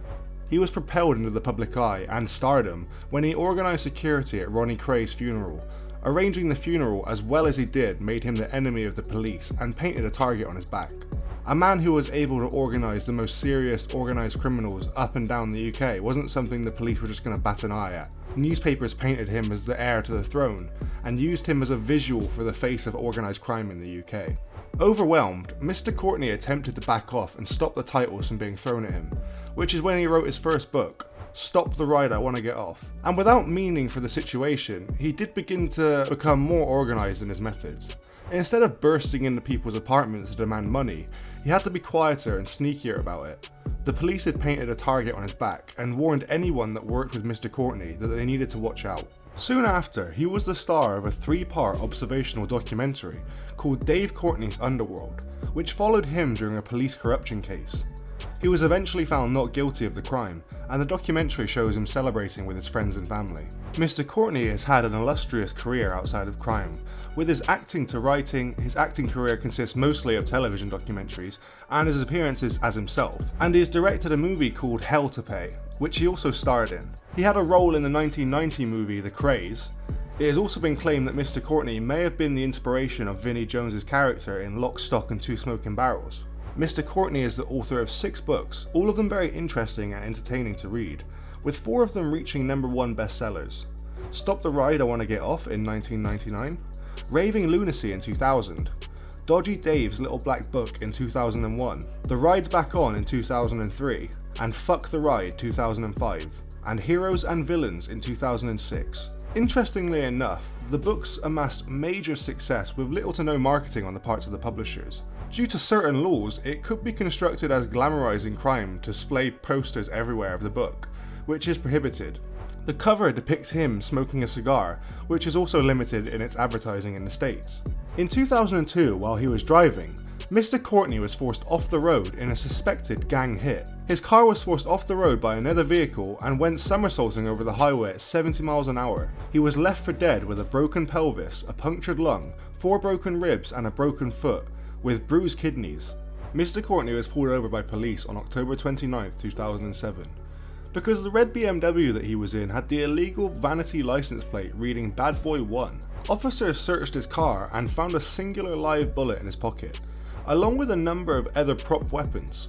He claimed it was all for one of his shows to at-risk youth, but he was still taken into custody. He claimed it was blank ammunition, and he was extremely surprised to learn that in fact it was real.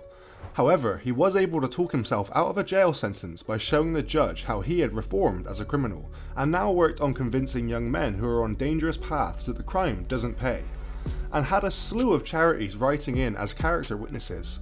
The judge presiding over the case, Judge Ticehurst, ended the sentencing by saying it perhaps undermines your street credibility and your stage performance that you cannot distinguish between a real round and a fake round, but perhaps that's not for me to say. He was given an 18-month sentence and a conditional discharge. Later in 2009, in May, Mr. Courtney reportedly owed £400,000 to creditors, including £250,000 in taxes. After filing for bankruptcy, auditors started searching Mr. Courtney's home, Camelot Castle, for assets, and discovered 3 illegal guns. He claimed they were simply used as props for his charity shows and belonged to his wife, who owned a company called Proper Job. However, this didn't change the fact that some of his weapons were prohibited, and he was still on conditional discharge for the possession of a bullet. He spent time on remand in prison, but was eventually cleared of the charges by a jury.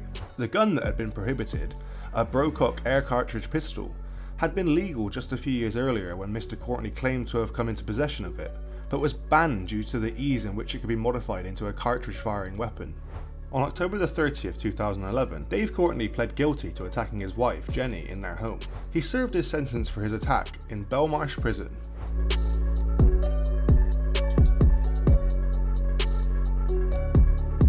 In 2013, tragedy struck Dave Courtney and his wife Jenny Courtney. Mr. Courtney's stepson, Jensen Pinto, 23, was shot at point-blank range whilst he had been talking on the phone outside of his girlfriend's house. It was a suspected revenge hit over a drug feud that had left the whole family grieving, including his 2 younger sisters. Things hadn't been smooth for the Pinto Courtney family in the upcoming months to Jensen's murder, which led to Dave Courtney being a suspect in the murder. Mr. Jensen was a drug dealer and had started lashing out repeatedly and flying into rages after taking steroids. Mr. Jensen and Mr. Courtney had even gotten into fistfights, but eventually resolved their issues with one another. In a show of restraint, Mr. Courtney publicly begged anyone seeking vigilante justice to let police find out who did it. Dozens of gangsters from Sheffield, Cardiff and Liverpool offered to help him find who did it, but he graciously turned them down, saying, "I don't want to carry on the cycle of violence." He recognised that the situation at hand could lead to a full-on gang war in the area, which the police were readying for with bated breath. 2 men were eventually convicted of the murder of Jensen Courtney. One was Robert Bleach, who had been the getaway driver, and the second was David Pinto, Jensen Courtney's uncle. They were given lifelong sentences and told to serve them with a minimum term of 31 years before being considered eligible for parole.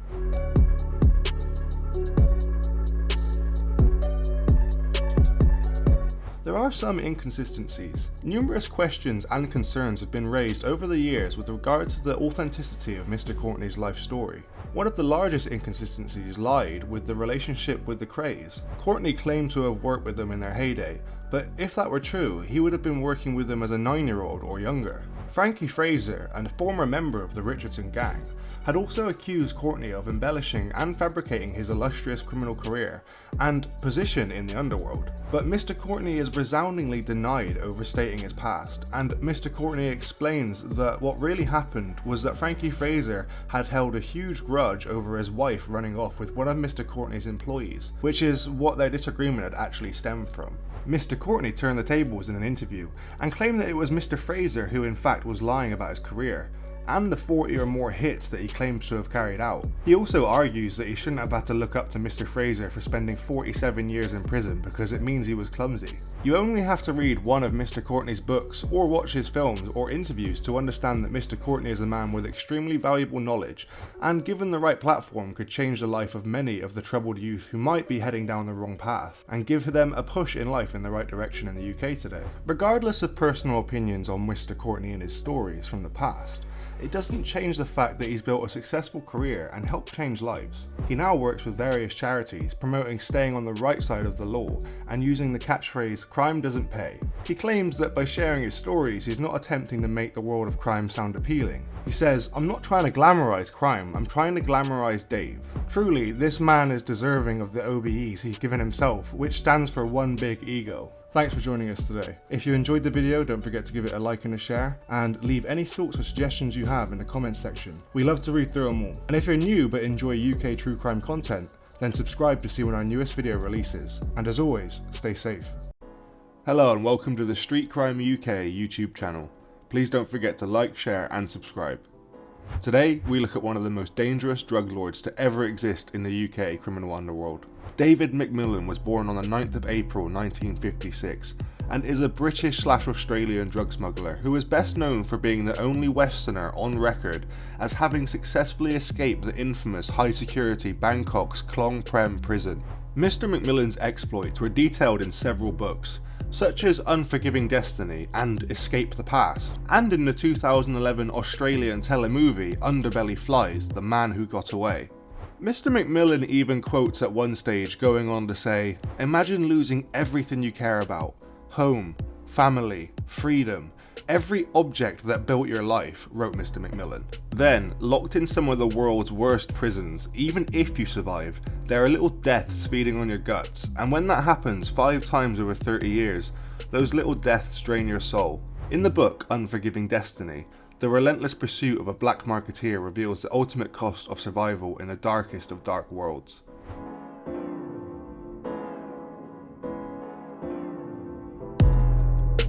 Mr. McMillan was born in St Marylebone, London, England on the 9th of April 1956. Mr. McMillan is the son of John McMillan CBE, who was the controller of Associated Red Diffusion Television, and his Australian wife. After McMillan's parents separated, Mr. McMillan emigrated to Australia with his mother and sister. Mr. McMillan attended Caulfield Grammar School in Melbourne, Victoria. Caulfield Grammar School is an independent, co-educational, Anglican, international baccalaureate day and boarding school located in Melbourne, Victoria, Australia. Caulfield Grammar School at the time was an all-boys school, founded in 1881, which later merged and became a school for both boys and girls. After working as a cinema projectionist and a camera operator in Sydney, Mr. McMillan began a short-lived career in advertising with Mazius Wine Williams in Melbourne.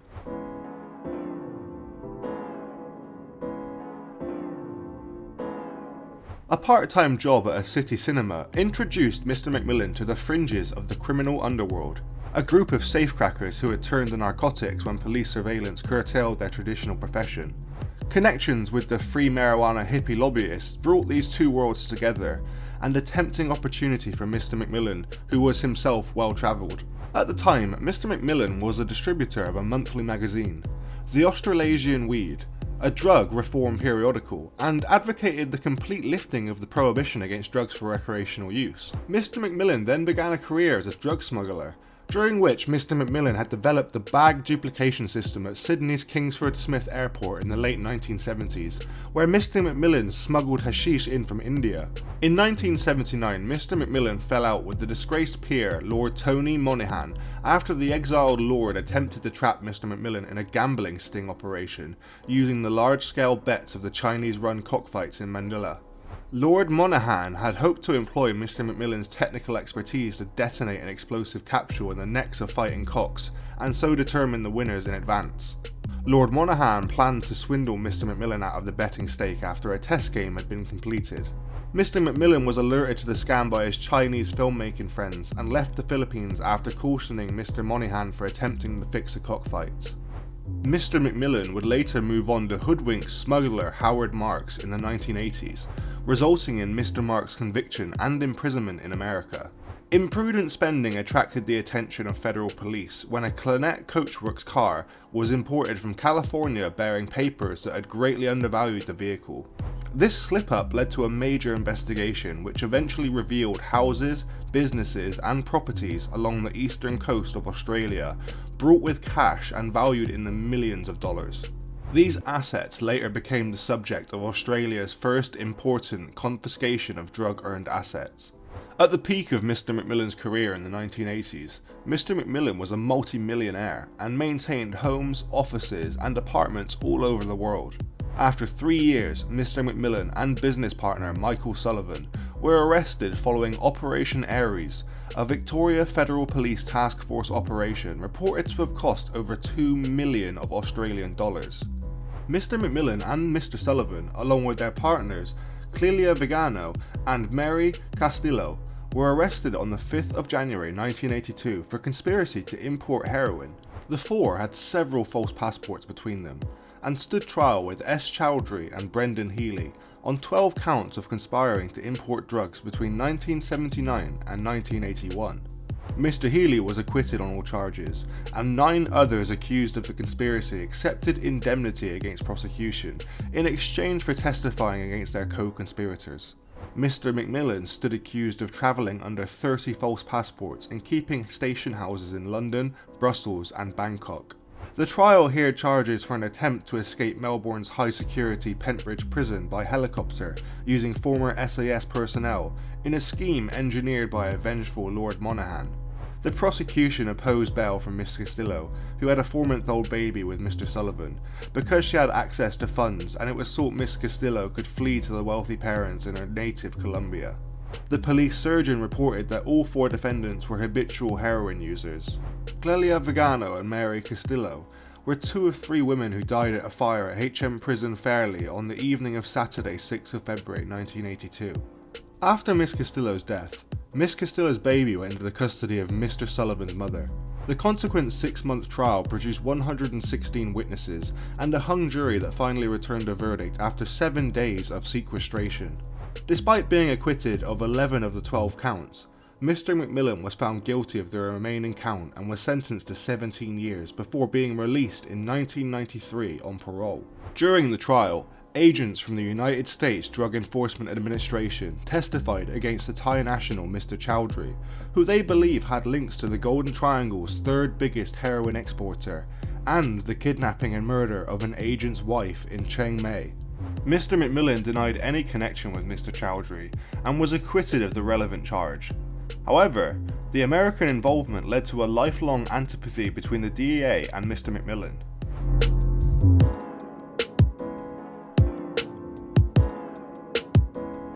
Mr. McMillan, 51 at the time, escaped from the notorious Bangkok Hilton high security prison 11 years ago. 2 years earlier, Mr. McMillan paid $250,000 US Australian dollars in a failed attempt to be helicoptered to freedom from Pentridge Prison in Australia. Mr. McMillan would make a daily trip from Kensington to Dorking to pack healthy food nutrients in tins for a living.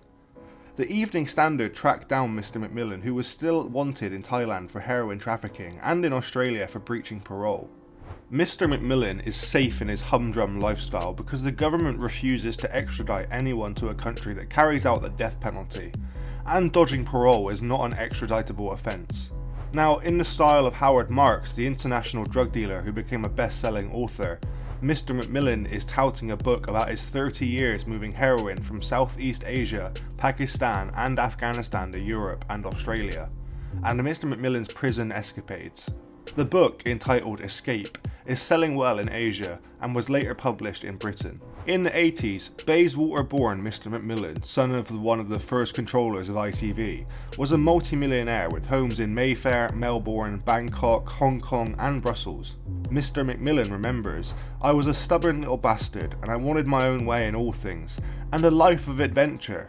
The drug world provided that opportunity." But it wasn't until Mr. McMillan stopped planning his own death that he started to plan his escape, writes convicted drug trafficker David McMillan, the only Westerner to have escaped from Bangkok's infamous maximum security Klong Prem prison, which is a high security complex that houses up to 20,000 inmates in squalid conditions. In August 1996, Mr. McMillan escaped Bangkok's Klong Prem prison, where unlike the normal drug dealers who suffered from vermin, worms, tuberculosis and AIDS, surviving on a diet of soup at the occasional fish head as well, Mr. McMillan's wealth had brought him a chef, servants and a sanitary toilet. "I knew I was going to get the death penalty, so I had to move before being sent to the Bakwang prison known as the Big Tiger, which holds Thailand's death row," Mr. McMillan says. Mr. McMillan gave the guards the impression he was content, but secretly acquired hacksaws hidden in posters for his cell walls. Mr. McMillan used these to saw through 2 bars in his cell and descend 40 feet to the ground using webbing belts. Reaching the prison factory, Mr. McMillan collected a stash of gaffer tape, 8 picture frames made by prisoners, civilian clothes and drinking water. Mr. McMillan then constructed 2 ladders using bamboo poles, tape and frames to scale the prison walls. Before reaching the outer wall, Mr. McMillan had to negotiate Mars Bar Creek, an 8-foot wide trench full of raw sewage that would have at the time had the most atrocious smell. Afterward, Mr. McMillan washed with the water and changed clothes before tackling the prison's electric wire, feeling only 2 surges of electricity on his rubber soles before dropping to the ground below. Finally, Mr. McMillan skirted the outside of the prison with an umbrella over his head, because escaping prisoners don't carry umbrellas. Within 4 hours, Mr. McMillan was on a flight to Singapore after using the new passport to clear Thai immigration. By the late 90s, Mr. McMillan was back in Britain and was arrested at Heathrow in 2003 with half a kilogram of heroin. Mr. McMillan was sentenced to 4 years at the time, and was later out on parole. "I'm gonna go straight now," Mr. McMillan claimed. The Thai Department of Corrections said, if Mr. McMillan comes back, he will be arrested and recharged. As of today, the fugitive known as Mr. McMillan admits that life on the run was exciting and it was ultimately unfulfilling. "Such a life is not quite worth the suffering," Mr. McMillan said. "Most of my friends from those days are all dead now."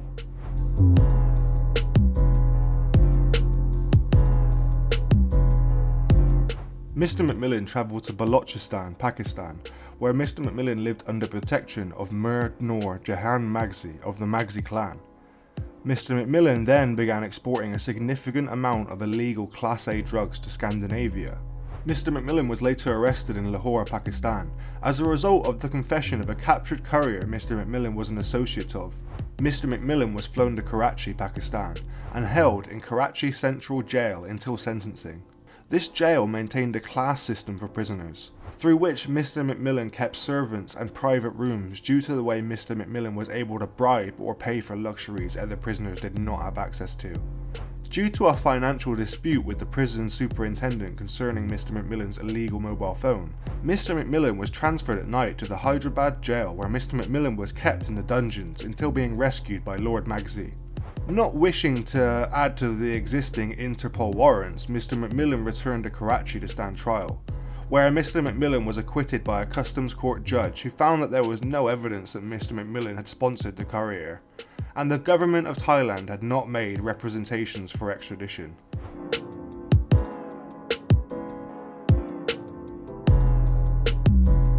Mr. McMillan decided to return to London in 1999, but was later arrested again in 2000 in Copenhagen, Denmark. Mr. McMillan was arrested at Heathrow Airport in 2002 for smuggling 500 grams of a Class A and served 2 years in prison. Mr. McMillan's Thai warrant for heroin trafficking remained outstanding, as did a warrant for Mr. McMillan in Australia for breach of parole. Mr. McMillan was arrested again in April 2012 in an operation referred to Bromley Police by the UK Border Agency, concerning an ounce of heroin mailed from Pakistan to the United Kingdom. In the consequent trial, an undercover policewoman testified to delivering a package from which 30 grams of Asian heroin had been removed.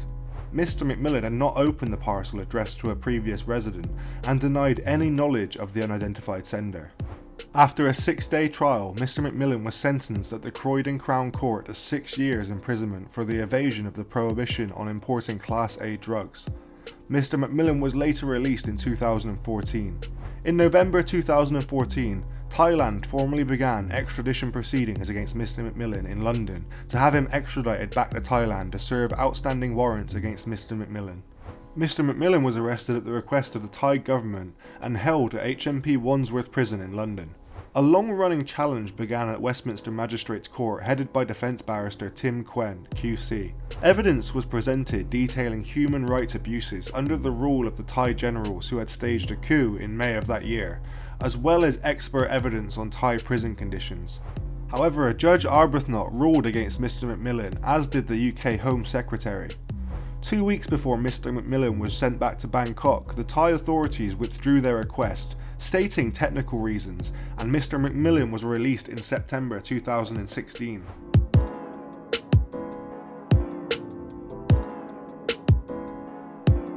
As a 12-year-old, David McMillan appeared nightly on the Nines Network Peters Jr. News, presenting news stories for children in a regular 5-minute TV bulletin. In June 2009, Mr. McMillan appeared as a guest in a 50-minute episode of Danny Dyer's Deadliest Men 2, Living Dangerously, which aired on Bravo TV. The episode presented Mr. McMillan as having settled peacefully with his partner Jeanette and their children. In 2011, Australia's 9 network produced and aired Underbelly Flies, The Man Who Got Away. The third in the Underbelly Fly series, the film was based on McMillan's smuggling, arrest, imprisonment in Bangkok, and briefly outlined Mr. McMillan's escape from the Klong Prem prison, a Bangkok high-security prison where no one had ever escaped. That is until Mr. McMillan did just that and broke the stigma of a once invincible prison. An accompanying book, McVillain, The Man Who Got Away, was published by Pan Macmillan in April 2011, based on Mr. McMillan. 6 years following, in the late April 2017, Mr. McMillan published Unforgiving Destiny, The Relentless Pursuit of a Black Marketeer, a second autobiography detailing Mr. McMillan's experiences in Afghanistan and Thailand, and his 2016 trial. The actions by David McMillan will forever be remembered throughout Bangkok, and the UK criminal underworld.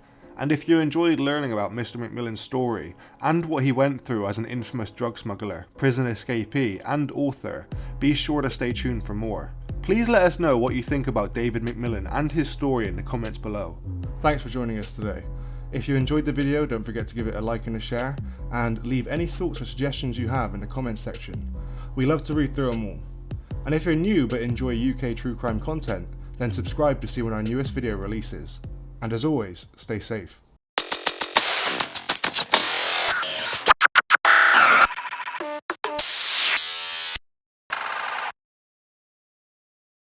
With high-powered cars parked on the driveway. It was the chief executive lifestyle, funded by an unrelenting but sophisticated campaign of organised crime, which Mr. Slade orchestrated over many years. Police believe he headed a tight-knit gang of men, mainly long-term friends, whom he knew well and trusted implicitly. The organisation's inner ring involved no more than 6 members, possibly as few as 2.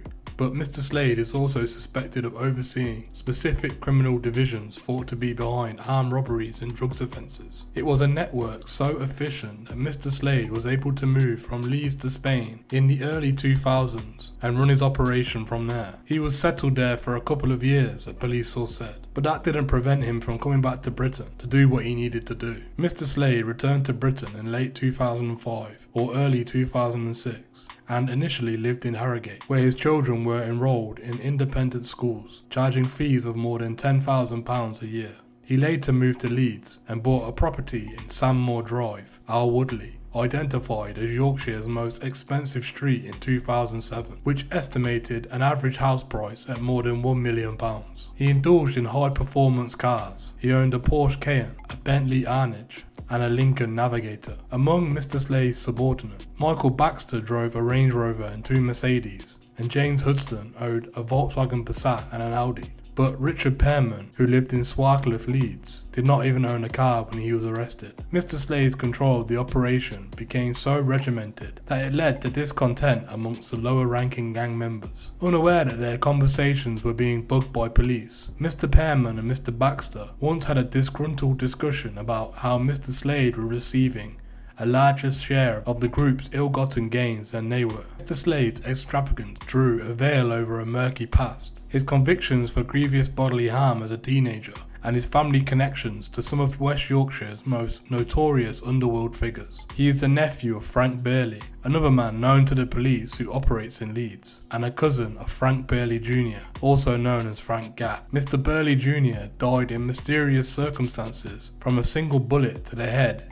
in Meanwood, Leeds in 2000, 6 months after he was freed from prison for his part in a £147,000 shotgun raid on a jewellery shop. The coroner recorded a verdict of unlawful killing after hearing that Mr. Burley Jr., who was 34, who was wearing a balaclava, could have been killed by a masked accomplice. Detectives hope Mr. Slade's conviction will help unravel other unsolved cases. These include the execution style of one of Mr. Burley Jr.'s associates, Mark McCall, in 2003 in a Jinnau in Pudsey. Mr. McCall's criminal record included convictions for GBH, wounding, and making a false statement to obtain a false passport, and in 1995 He was one of 4 men acquitted of conspiring to murder another underworld figure, Clifton Jr. Bryant of Chapeltown, Leeds.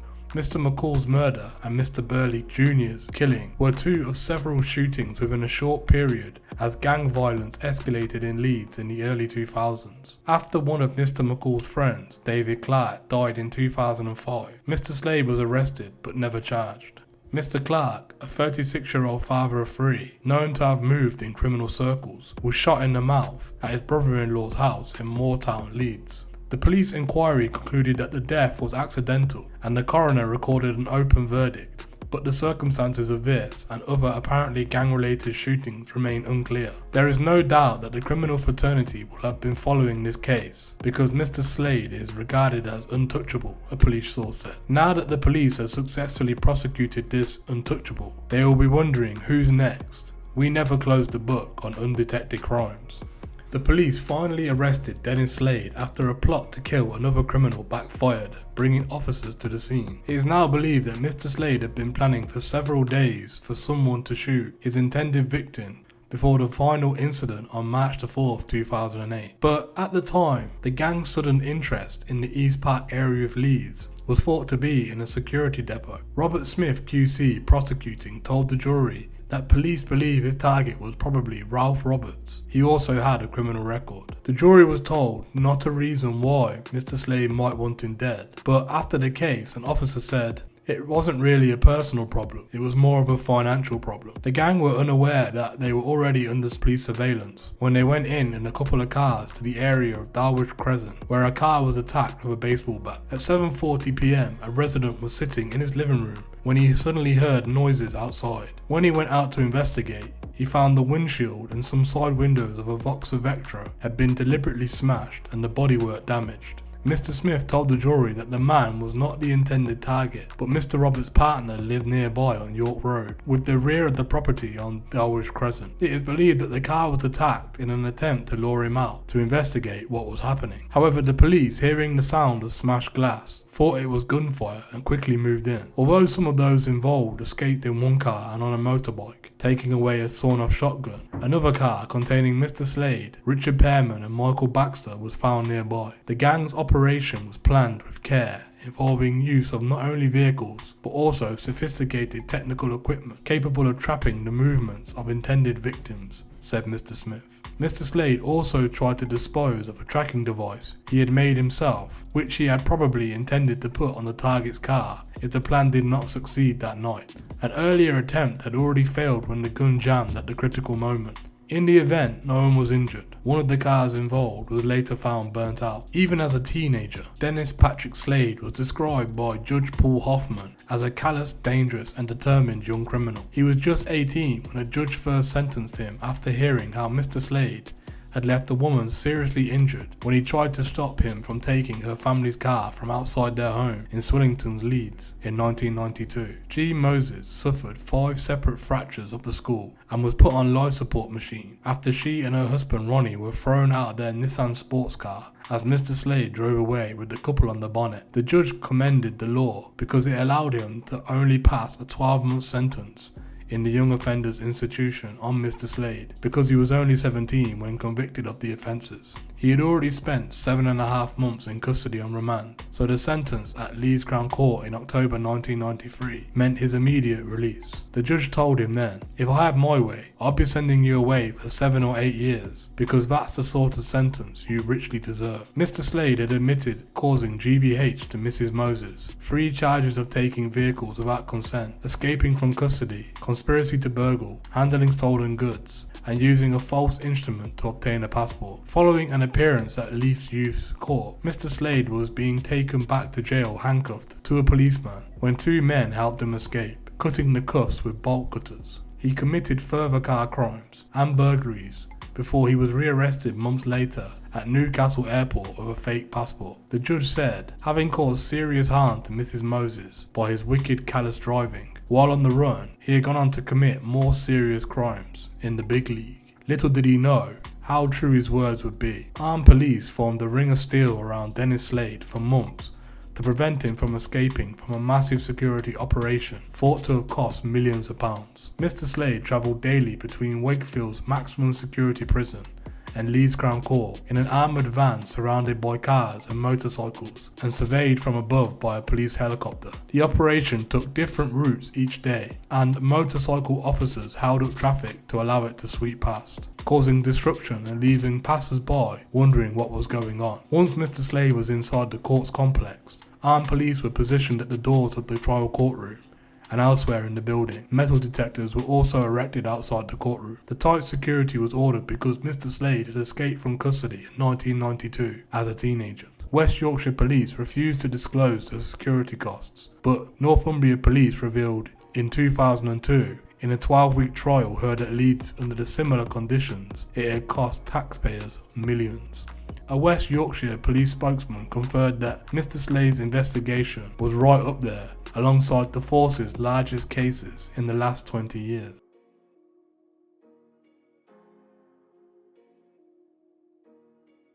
It was the early morning of March 8, 2006, and the duo of Noel Newby and Charles Smithhurst was set for another routine transfer of funds in their securities van. Travelling from Merseyside to their depot near Warrington, they followed the same route they had made countless times before. But this day was different. Unbeknownst to them, it was the day they would encounter the Slade Gang. The gang was known for its meticulously planned and audacious operations, and this day was to be no exception. As Mr. Newby and Mr. Smithhurst left the M6 highway, they came onto a junction where they found themselves behind a Volvo flatback lorry loader. It was an ordinary sight, but what they didn't know was that they had driven into a meticulously planned trap set by the infamous Slade Gang. With the loader strategically positioned to prevent them from moving forward, the van was suddenly hit from behind with a powerful force. The loader's arms attached to the tractor slammed into the rear door of the security van.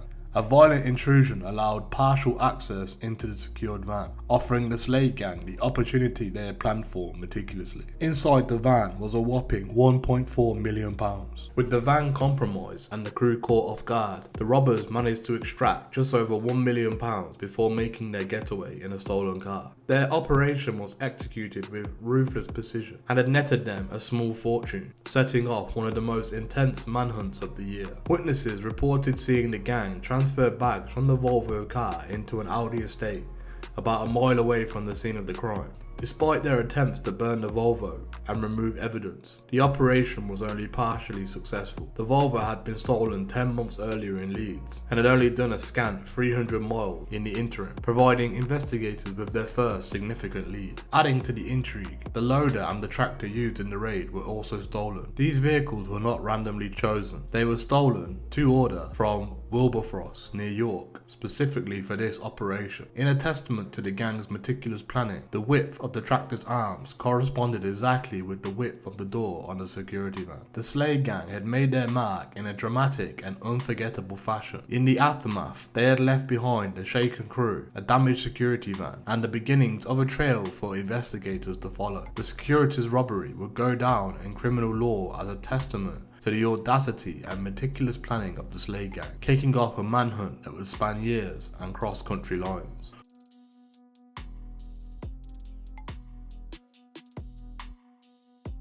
Almost 2 years after the notorious securities van robbery, the Slade Gang set their sights on a new target, a Sainsbury's supermarket in West Yorkshire. They had hatched a daring plan to rob the supermarket of £500,000.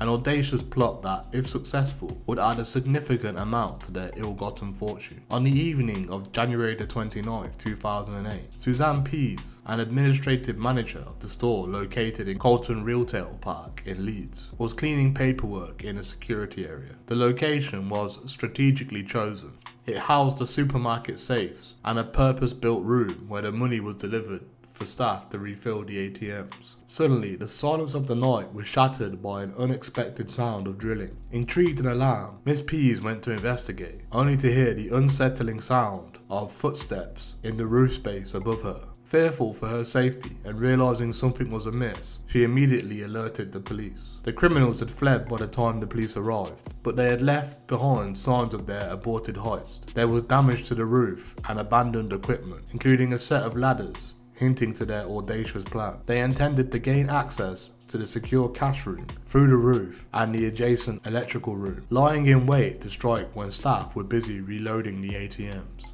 Unbeknownst to the officers first responding to the scene, those behind this plot were already under extensive police scrutiny. Dennis Slade and his closest associates had been under surveillance by undercover officers for months. The surveillance operation showed the gang frequently scouting out potential targets across West and North Yorkshire, with a white Toyota van linked to the gang often spotted near the Sainsbury's store. The covert tracking device in the Toyota van revealed a busy itinerary for January the 10th, 2008, just 2 weeks before the failed supermarket heist. In just one day, the van had visited numerous towns and cities, raising suspicions of a major operation in the works. However, despite their meticulous planning, the Slade gang was foiled in their Sainsbury's plot thanks to an alert Suzanne P. Her timely action resulted in the plan's failure and offered police further insights into the gang's audacious operation.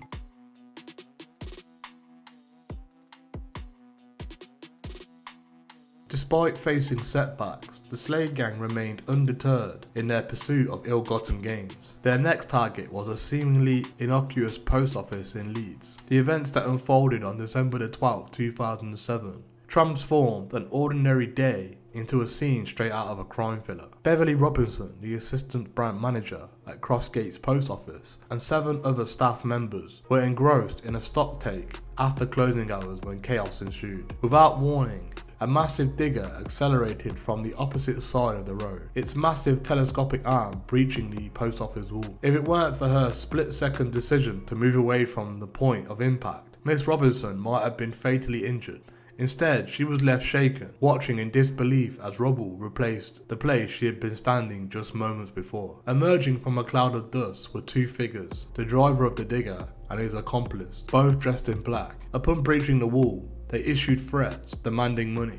In their haste, they managed only to seize 2 security boxes containing stamps, blissfully unaware of the £50,000 in the main safe. Fleeing the scene in a stolen Ford Focus, the robbers believed they had executed a successful heist, but the stolen car, discovered in a garage in Moortown, Leeds, would serve as another breadcrumb leading back to Dennis Slade. The Ford Focus had only been stolen 5 days prior from a driveway in Cottingley, Leeds. The garage where it was found was rented by an associate of Dennis Slade, further implicating him in the robbery. In a tactic reminiscent of the securities van robbery, the heavy equipment used in the raid was stolen. The digger was taken from a building site on Sandmore Drive, just around the corner from Mr. Slade's residence. This raid not only exposed the Slade gang's brazen disregard for the law and order, but also highlighted their audacious tactics and detailed planning. Yet the evidentiary trail they were leaving behind was gradually closing the net around them. The puzzle pieces were coming together slowly, but surely, pointing to the notorious criminal Dennis Slade.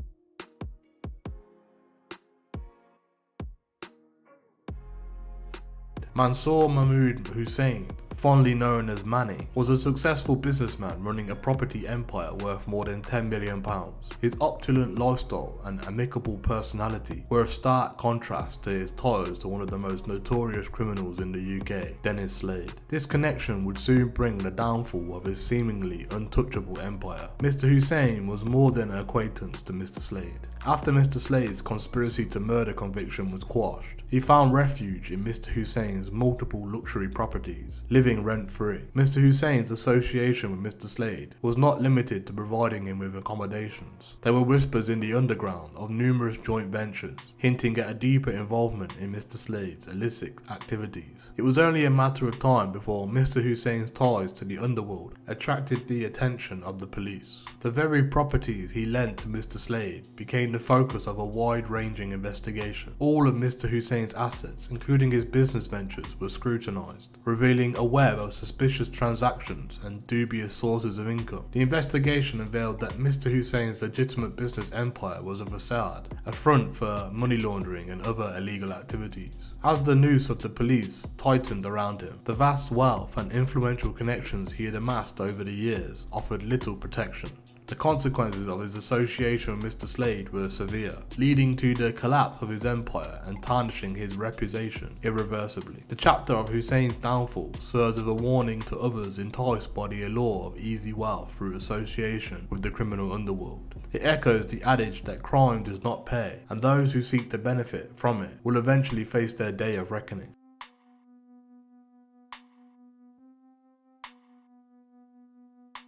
Following his release from prison, Dennis Slade, a criminal once categorised as a Premier League offender, returned to society, albeit under strict conditions. The authorities, believing that Mr. Slade had made a significant progress through his rehabilitation, decided to grant him conditional freedom. This decision was not made lightly. Mr. Slade had demonstrated apparent reform by successfully completing courses designed to address his offending behaviour. However, old habits die hard, and Mr. Slade found it difficult to completely disassociate himself from his former life. He maintained contact with his old associates, particularly Mr. Foreman and Mr. Baxter, both integral parts of his previous criminal endeavours. The first few months of freedom saw Mr. Slade living a relatively quiet life, taking strides to integrate himself back into society. But beneath the seemingly calm surface, the former crime boss was meticulously planning his return to the criminal underworld. The trio began meeting in secret, plotting audacious heists reminiscent of their past exploits. Their first act following Mr. Slade's release was a daring daylight burglary of a high-end jewellery store. The carefully orchestrated operation, coupled with the audacity of the act, signalled to the law enforcement that Mr. Slade was back in action. Despite the subsequent investigations, the evidence was not enough to pin the crime on Mr. Slade and his associates. Yet the crime world had changed during Mr. Slade's incarceration. Surveillance was more pervasive, law enforcement techniques were more advanced, and the consequences of getting caught were higher than ever. The return to his old ways marked the beginning of Mr. Slade's slow decline, setting up the stage for the inevitable fall of the infamous Slade Gang.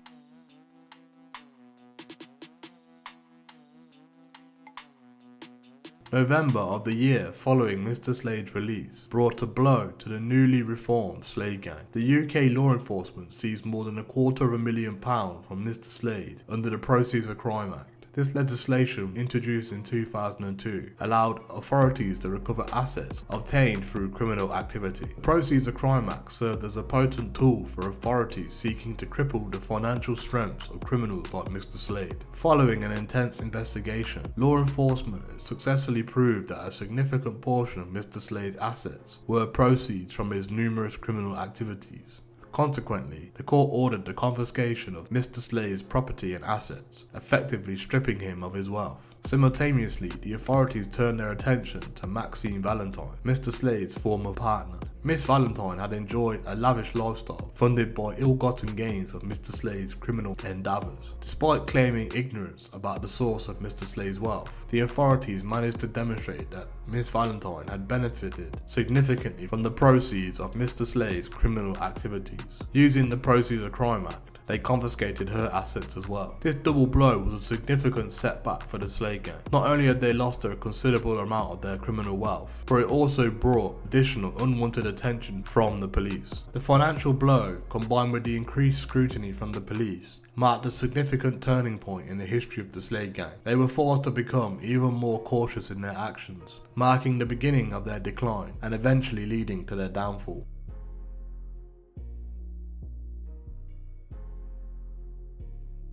Despite the audacious heights and apparent invincibility, the Slade Gang's downfall was inevitable. The double blow dealt by the Proceeds of Crime Act was just the beginning of the end.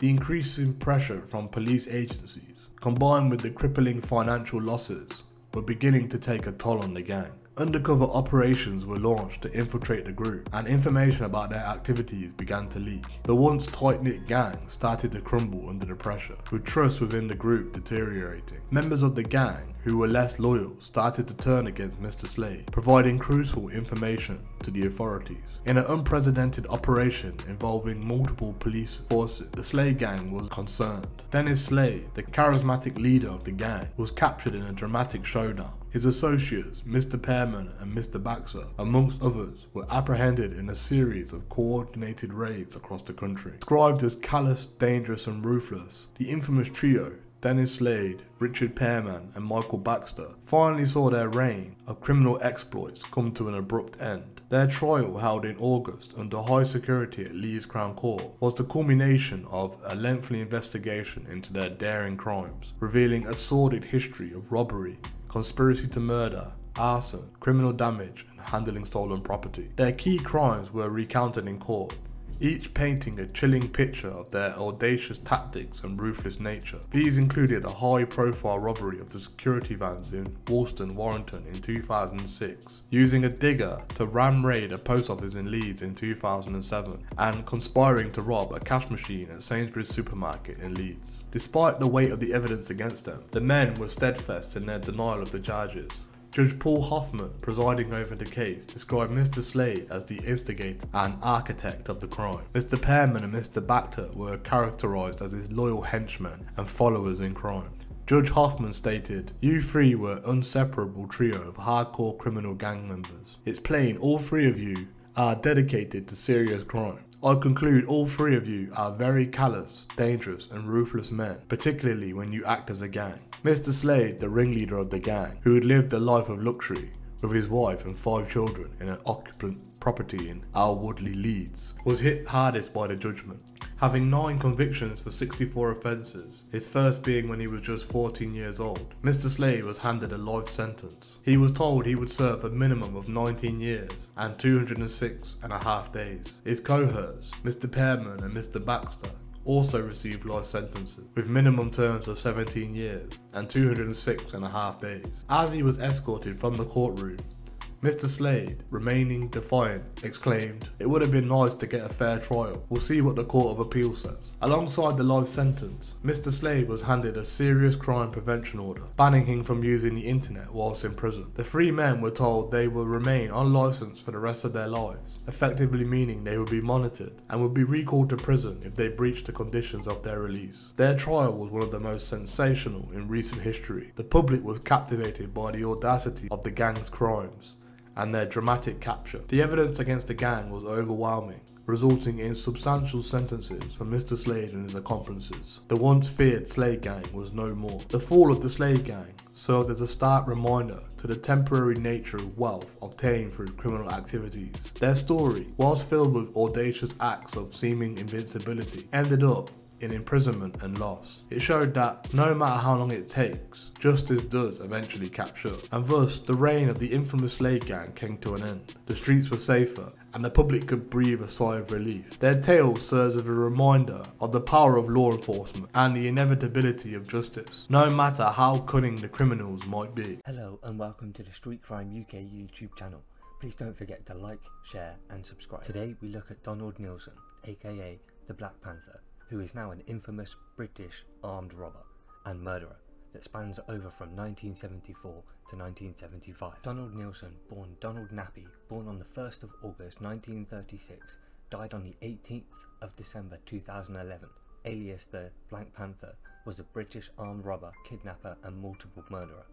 Mr. Neilson murdered 3 men during the robberies of sub-post offices between 1971 and 1974 and murdered kidnapped victim Leslie Whittle, an heiress from Highway, Shropshire, in January 1975. Mr. Neilson was apprehended later that year and sentenced to life imprisonment in July 1976, remaining in prison until his death in 2011. Donald Nappy was aged 10 in January 1947 when his 33-year-old mother died from breast cancer.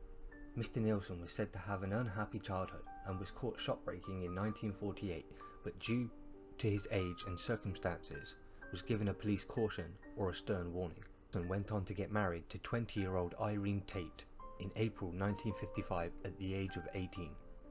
Mr. Neilson's wife persuaded him to leave the army, where he was serving as a national serviceman in King's Own Yorkshire Light Infantry. 4 years after Mr. Neilson's daughter's birth, Nappy changed the family name to Neilson, so that the little girl would not suffer the bullying and abuse Donald had endured at school and in the army because of his surname's similarity to the word nappy. According to David Bell and Harry Hawks, Nappy bought a taxi business from a man named Mr. Neilson and decided to use that name instead of the former. An alternative theory, proposed by a lodger, Lena Fernley, who stayed with the Neilson family in the early 1960s, is that Donald took the name from an ice cream van from which he and Irene bought ice cream for their daughter. Lena Fernley told the BBC in an interview that Donald had told her, "I like that name." Mr. Neilson committed over 400 house robberies without detection during his early days of committing crimes. Before Mr. Neilson became notorious as the Black Panther, Mr. Neilson was sought under a variety of nicknames such as the Phantom, and Handy Andy. To confuse the police, Mr. Neilson adopted a different modus operandi every few weeks. For example, Mr. Neilson would steal a radio from each house and abandon it nearby. When that pattern of behaviour was established, Mr. Neilson would then drop it and do something else. Proceeds from simple housebreaking were low. However, after stealing guns and ammunition from a house in Cheshire, Mr. Neilson upped his criminal activity, turning to small post offices. Mr. Neilson committed 18 such crimes between 1971 and 1974. Leslie Richardson, the postmaster, and his wife woke up to find a hooded man in their bedroom. Mr. Richardson leaped out of bed to tackle the intruder while his wife phoned the police. During the struggle, Mr. Neilson showed Mr. Richardson his sawn-off shotgun and said, in a fake West Indian accent, "This is loaded." Mr. Richardson saw the gun was pointing at the ceiling and there was no danger of anyone being shot. Mr. Richardson responded, "We'll find out if it's loaded," and pulled the trigger himself, blasting 2 holes in the ceiling. The fight continued and Mr. Richardson pulled off Mr. Neilson's black hood. Mr. Neilson stomped on Mr. Richardson's feet, breaking several toes and kneed him in the groin. As Mr. Richardson collapsed on the floor, Mr. Neilson made his escape empty-handed.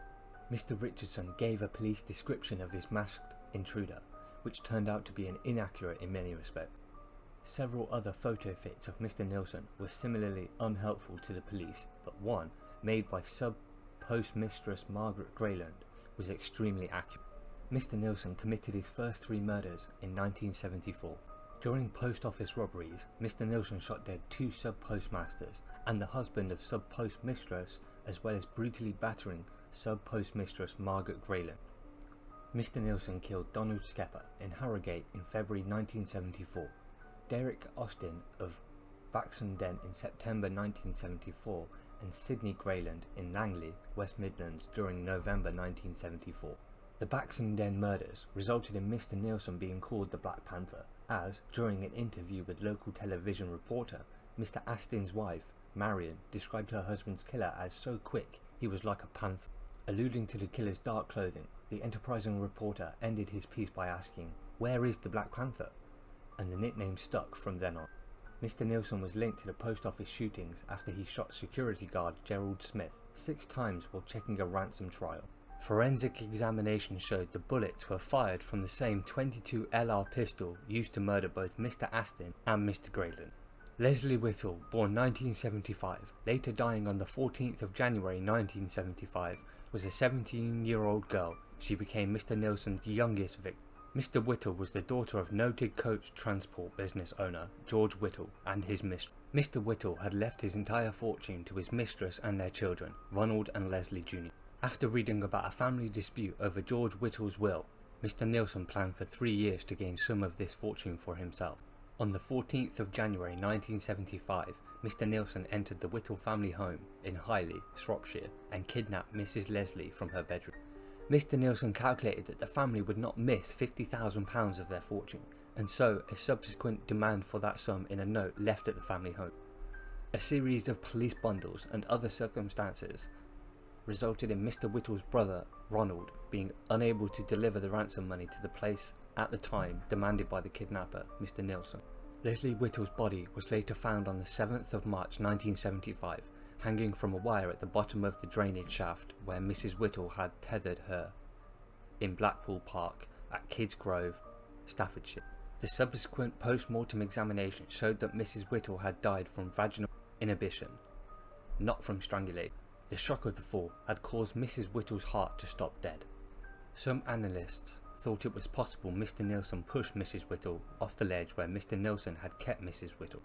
An alternative scenario is that Mr. Neilson was not present when Mrs. Whittle died, and that Mr. Neilson had panicked and fled on the night of the failed ransom collection, without returning to the shaft, believing the police were closing in on it. Mrs. Whittle may have lived in the dark for a considerable period of time before she fell to her death. The pathologist noted that Mrs. Whittle weighed only 98 pounds when found. Her stomach and intestines were completely empty. Mrs. Whittle had lost a considerable amount of weight and was emaciated. The pathologist concluded that Mrs. Whittle had not eaten for a minimum of 3 days, the length of time it takes for food to pass through the body, but said the actual duration may have been much, much longer. In his closing speech for the defence, Gilbert Gray QC described the conditions that Mr. Neilson provided for Miss Whittle, noting ways that Mr. Neilson tried to provide for Miss Whittle's comfort. For instance, Mr. Gray asked the jury whether they believed any hangman's noose would be padded and lagged with 77.5 inches of elastoplast to avoid chafing, or that any scaffold would be cushioned for comfort by a rubber mattress and sleeping bags. Mr. Gray QC noted that Mrs. Whittle would not have died if the wire had not snagged on a stanchion, because Mr. Whittle's feet were only 6 inches from the bottom of the shaft. The QC said, "This is not something the defence has made up." Mrs. Whittle's height from the neck was 4 feet, and there was 5 feet length of ligature, giving an overall length of 9 feet. The drop from the landing to the floor of the tunnel was 6 feet 11 inches, so that if it had not been for the unforeseen snagging, which shortened the tether, there would have been 2 feet to spare, and she would have landed on her feet at the bottom of the shaft. Mr. Gray QC asked the jury why Mr. Neilson bothered to keep her alive once he had recorded the ransom messages, saying he could have simply clubbed her to death and hidden the body in woodland. Mr. Gray finished his speech by saying, "I submit that when Leslie Whittle went over the platform, it was an unlooked for misadventure, unplanned and undesired. Mr. Neilson started something that went hideously wrong." In December 1975, 2 police officers, Tony White and Stuart Mackenzie, were in Panda car in a side road keeping a watch on the main A60 trunk road leading out of Mansfield in North Nottinghamshire, when they spotted a small wiry man passing who was carrying a holdall. As this small wiry man passed the police car, he averted his face, drawing Mr. Mackenzie's attention. As a matter of routine, they called the man over to question him, not knowing who they were dealing with. The man said he was only on his way back from work, then produced a sawn-off shotgun from the holdall. He ordered Mr. White into the back of their car, Mr. Mackenzie's armpit. The policeman opened the car door, but the gunman snapped, "No time for that. Climb the seat." The officer did so, and the gunman settled into the passenger seat, jamming the gun into Mackenzie's arms. The gunman ordered them to drive to Rainsworth, 6 miles away, and told them not to look at it. This presented Mr. Mackenzie with a problem. Gently, Mr. Mackenzie explained to the gunman that they were going the wrong way and he would have to turn the car around. The gunman agreed, but warned both officers if there were any tricks, they would both be dead. As they were driving along Southwell Road, the gunman asked if they had any rope in the vehicle. As Mr. White pretended to look, Mr. Mackenzie reached a junction in the road. Turning the steering wheel, finally one way then the other, Mr. Mackenzie asked, "Which way? Left or right?" causing the gunman to look towards the road. Mr. White saw the gun drop a few inches and realised this was his chance. Mr. White pushed the gun forwards, and Mr. Mackenzie stamped on the brake to slow the vehicle and bring it to a stop. They screeched to a halt outside the Junction Chip Shop in Rainsworth. The gun went off, luckily only grazing Mr. White's hand. Mr. Mackenzie fell out of the driver's seat, banging his head on the road. Mr. Mackenzie staggered to his feet and ran towards the fish and chip shop, screaming for help. 2 men, Roy Morris and Keith Wood, ran from the queue outside the chip shop and helped to overpower the unknown, armed gunman. Mr. Wood subdued the gunman with a blow to the neck before Mr. Morris grabbed his wrists and held them for Mr. White to snap on the handcuffs. It was later found out that the armed gunman was Donald Neilson. The locals attacked Mr. Neilson so severely in the end that the police had to protect him. They hauled Mr. Neilson to an iron railings at the side of the bus stop and handcuffed him there before calling for backup. In the subsequent investigation, Mr. Neil's fingerprints were found to match one of those in the drain shaft. In the interview at Kids Grove Police Station, when Mr. Neilson confessed to the kidnapping of Mrs. Whittle, Mr. Neilson gave an 18-page statement to DCS Harold Wright, head of Staffordshire CID, and Commander Morrison of Scotland Yard, with the statement handwritten by DCI Walter Bohr. During Mr. Neilson's trial at Oxford Crown Court, his defence lawyer, Gilbert Gray QC, contended that Mrs. Whittle had accidentally fallen from a ledge and had died as a result. Mr. Gray noted that Mr. Neilson had fed her chicken soup, spaghetti and meatballs, and bought her fish and chips, chicken legs and polo mint. The prosecution contested these claims. Evidence showed that Mr. Neilson had provided his victim with a sleeping bag designed to prevent hypothermia, mattresses, survival blankets, survival bags, a bottle of brandy, 6 paperback books, a copy of the Times, and 2 magazines for reading, a small puzzle, and 2 brightly coloured naps. These items were found in the shaft and in the subterranean canal running below it by the police. In July 1976, Mr. Neilson was convicted of the kidnapping and murder of Leslie Whittle, for which he was given a life sentence. 3 weeks later, Mr. Neilson was convicted of the murders of 2 postmakers and the husband of a post mistress. In total, Mr. Neilson received a total of 5 life sentences. The judge, Mr. Justice Miles Jones, also gave Mr. Neilson a further 61 years, 21 years for kidnapping and 10 years for blackmailing her mother. 3 further sentences of 10 years each were imposed for 2 of the burglary charges Mr. Neilson stole guns and ammunition from, and for possessing the sawn-off shotgun with intent to endanger life. All the sentences were to run concurrently. The judge told Mr. Neilson that the enormity of his crimes put him in a class apart from almost all other convicted murderers in recent years. Mr. Neilson's defence team, Solicitor Barrington Black, Junior Counsel Norman Jones and Leading Counsel Gilbert Gray all claimed that Mr. Neilson's conviction was a reflection of public opinion, a backlash of the publicity given to the hunt for the kidnapper and killer of that Mr. Neilson should have been convicted only on the lesser charge of manslaughter. Mr. Neilson was acquitted of attempted murders of sub-post mistresses Margaret Grayland and PC Tony White, but found guilty of lesser alternative charges of inflicting grievous bodily harm on Mrs. Grayland and of possessing a shotgun with the intent of endangering life at Mr. Mansfield. A charge of attempted to murder security guard Gerald Smith, whom Mr. Neilson shot 6 times while checking the Mrs. Whittle ransom trail, was not pursued due to legal complications. Mr. Smith died more than a year and a day after being shot. The trial judge recommended that Mr. Neilson receive a whole life tariff. After the verdicts, Mr. Gray visited his client in a cell below the courthouse and found Mr. Neilson in a corner of his cell curled up in a fetal position. Purportedly dejected and allegedly filled with remorse, Mr. Whittle and her family. According to Harry Hawkes, when Donald Neilson was first caught in Mansfield, his wife Irene became worried when Mr. Neilson failed to return home. Irene burned around 50 postal orders in their coal fire. Police noticed the charred remains within the chimney when the house was later searched. Irene Neilson was later convicted of cashing over 80 stolen postal orders, stolen in one of her husband's post office raids.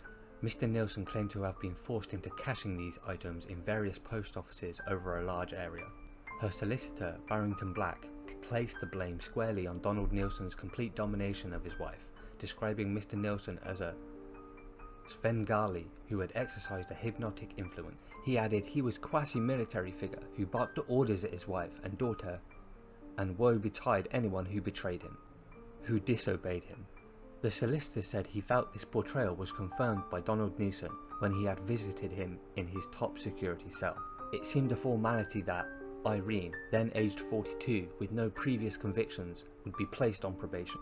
It seemed a formality that Irene, then aged 42 with no previous convictions, would be placed on probation, but a court report said that the probation would not be suitable. Black pressed hard for Irene Neilson to be fined, asking the magistrates if she really deserved to be harshly treated for a situation that was forced upon her, and saying her last 3 years with Mr. Neilson before his arrest had been simply hell. The magistrates said that while they had every sympathy with the lady before the courts for the first time, they regarded Mr. Neilson's activities as a deliberate course of misconduct. Mr. Neilson received 12 months in prison per official court records. An appeal was immediately lodged.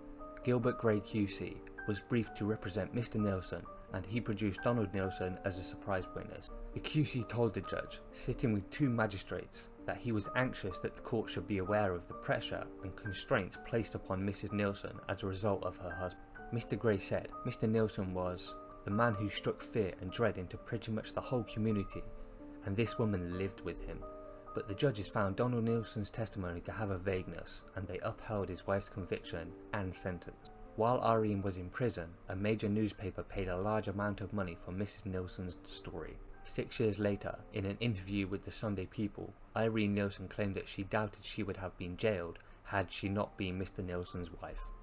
Mr. Neilson said everyone had wanted blood after her husband's trial. In the event that Mrs. Neilson served 8 months before being released, with full remission for good behaviour. Following subsequent legal judgments in various other cases and the implications of European Union human rights laws, Mr. Neilson was confirmed on numerous occasions to be the one on the Home Office's list of prisoners with whole life tariffs. A succession of Home Secretaries ruled that the life should remain life for Mr. Neilson. In 2008, Mr. Neilson applied to the High Court to have his minimum term reverted to just 30 years. On the 12th of June 2008, Mr. Justice Thiers upheld the whole life tariff, saying, "This is a case where the gravity of the applicant's offences justifies a whole life order. The manner in which the young girl was killed demonstrates that it too involved a substantial degree of premeditation or planning. It also involved the abduction of the young girl. The location and manner of Leslie Whittle's death indicate that she must have been subsequent by the applicant to a dreadful and horrific ordeal." In the early hours on the 17th of December 2011, Mr. Neilson was taken from Norwich Prison to Norfolk and Norwich University Hospital with breathing difficulties. Mr. Neilson was pronounced dead the next day on the 18th of December 2011. Mr. Neilson's life and crimes were portrayed in the 1977 film The Black Panther, starring Donald Sumster as Donald Neilson. It was released on DVD in 2012. A fictionalized account of Mrs. Whittle's kidnapping and Mr. Neilson's trial forms the basis of Adam Mars Jones's short story, Bathpool Park, which attempted to show how the court and judge had missed the point. Mars Jones's father, Sir William Mars Jones, presided over the trial, and Adam Mars Jones served as his father's marshal. So what are your thoughts and opinions of the complexity and tragic life story and childhood that Donald Neilson had to deal with on a daily basis? Please let us know what you think in the comments below. Thanks for joining us, and until next time, stay safe. Hello everyone, welcome to the Street Crime UK YouTube channel. Thank you for joining us. Please don't forget to like, share and subscribe for more content. Hello and thanks for joining us today. Today we take an in-depth look into a very dangerous and notorious UK criminal. A man who possessed immense strength, but it was to be this strength that caused his fellow criminal associates to turn on him. Francis Samuel Mitchell was born on the 19th of May 1929 and was also known as the Mad Axeman. Mr. Mitchell was an English criminal who was a criminal associate of the Cray twins, although he was later murdered at their request.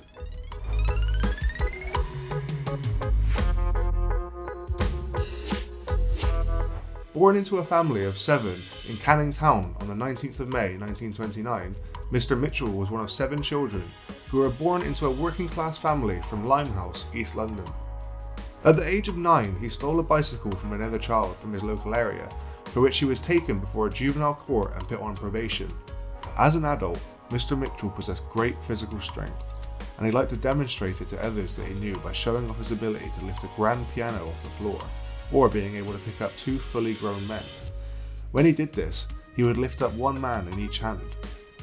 It was also reported that Mr. Mitchell had a very short, violent and unforgiving temper, and according to Martin Fido, was a full-grown man who possessed the mind of a child of 13 or under. From the age of 17, Mr. Mitchell was regularly incarcerated and spent a lot of time in borstalls and prisons around the country. This was mostly for shop breaking and other petty crimes. During a brief spell of freedom that he did have, it was reported that he fathered a daughter with a girlfriend he was sleeping with at the time, but the relationship ended in a bad way and Mr. Mitchell never knew about her. In prison, Mr. Mitchell was reported by many officers to be a thorn in the flesh of authority. Mr. Mitchell's first prison sentence, for which he was sentenced to 12 months, was given on 9th of February 1948. On another occasion, in August 1952, he received 3 months after being caught with a stolen revolver, and with a growing number of petty crimes under his belt, Mr. Mitchell became trapped within the UK prison system. Mr. Mitchell's prison terms were characterised by extreme violence against guards and fellow inmates who he did not get along with, and he was regularly punished with the birch and cat-o'-nine-tails, which was used to whip prisoners who had misbehaved. It was also reported that Mr. Mitchell was one of the ringleaders that caused thousands of pounds in the damage during a riot at Rochester Borstal. He slashed a guard across the face and was charged with attempted murder after attacking an inmate he believed had informed on him. He was later acquitted. In 1955, Mr. Mitchell was declared mentally defective by medical professionals and was sent to Rampton Secure Hospital in Nottinghamshire, which is a maximum security psychiatric hospital. We will be covering all the mental institutions and prisons in the UK in a new series, so keep an eye out for that, everyone. 2 years later on the 18th of January 1957, Mr. Mitchell escaped with fellow inmate Richard Maskell after getting duplicate prison keys made. Once free, Mr. Mitchell and Mr. Maskell terrorised the quiet, sleepy villages that surrounded Rampton for several days, in which time they attacked a man, Mr. Leonard Collingburn, with an iron bar before stealing his clothes and money. When he was recaptured, Mr. Mitchell attacked the police who had apprehended him with 2 meat cleavers and was then sent to Broadmoor Mental Institution. He somehow managed to escape again, and this time broke into a private home and held a married couple who were inside hostage with an axe, for which he was nicknamed the Mad Axeman in the press. In October of 1958, he was sentenced to life imprisonment for robbery with an aggravating factor being violence. Mr. Mitchell was this time sent to Dartmoor prison in 1962, and whilst there his behaviour improved dramatically. Whilst in prison as a hobby, Mr. Mitchell kept budgies, and for his good work and improved behaviour, he was transferred to the Honour Party, a small group of trustees who were allowed to work outside the prison walls with minimal supervision. Mr. Mitchell was permitted to roam the moors and feed the wild ponies, and even visited nearby pubs. On one occasion he caught a taxi to Oakhampton to buy a budgie. The governor of the prison promised Mr. Mitchell that if he stayed out of trouble he would recommend to the Home Office that Mr. Mitchell be given a release date. 4 years later, after being given this promise, it was reported that Mr. Mitchell was aggrieved that he had still not received one.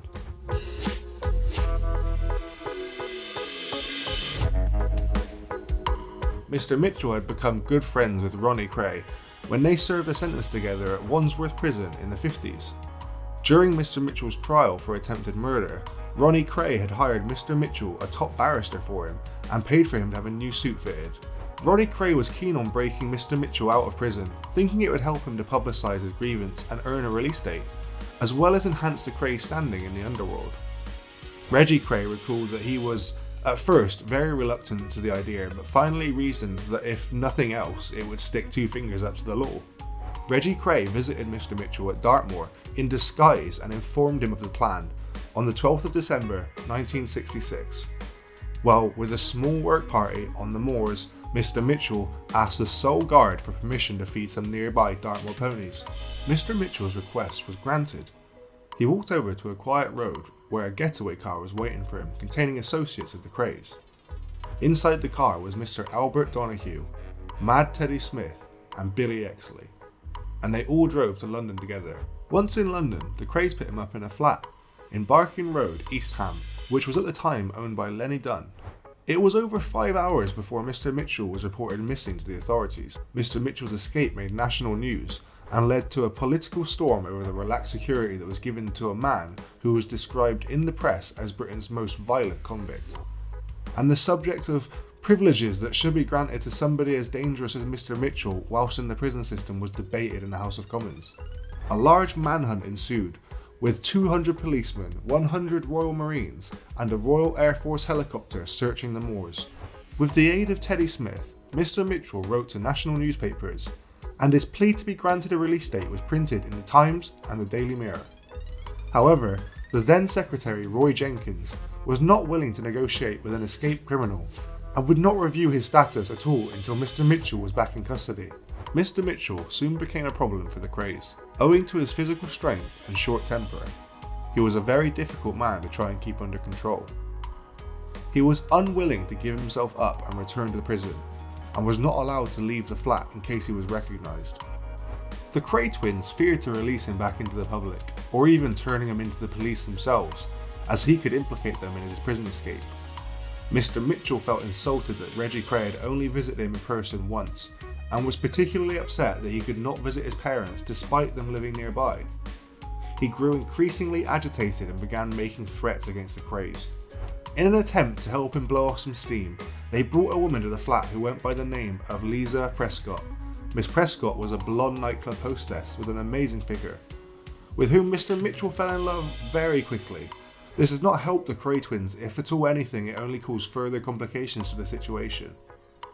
It appears that this was the final straw for the Crays, who now decided that the only solution was to get rid of Mr. Mitchell.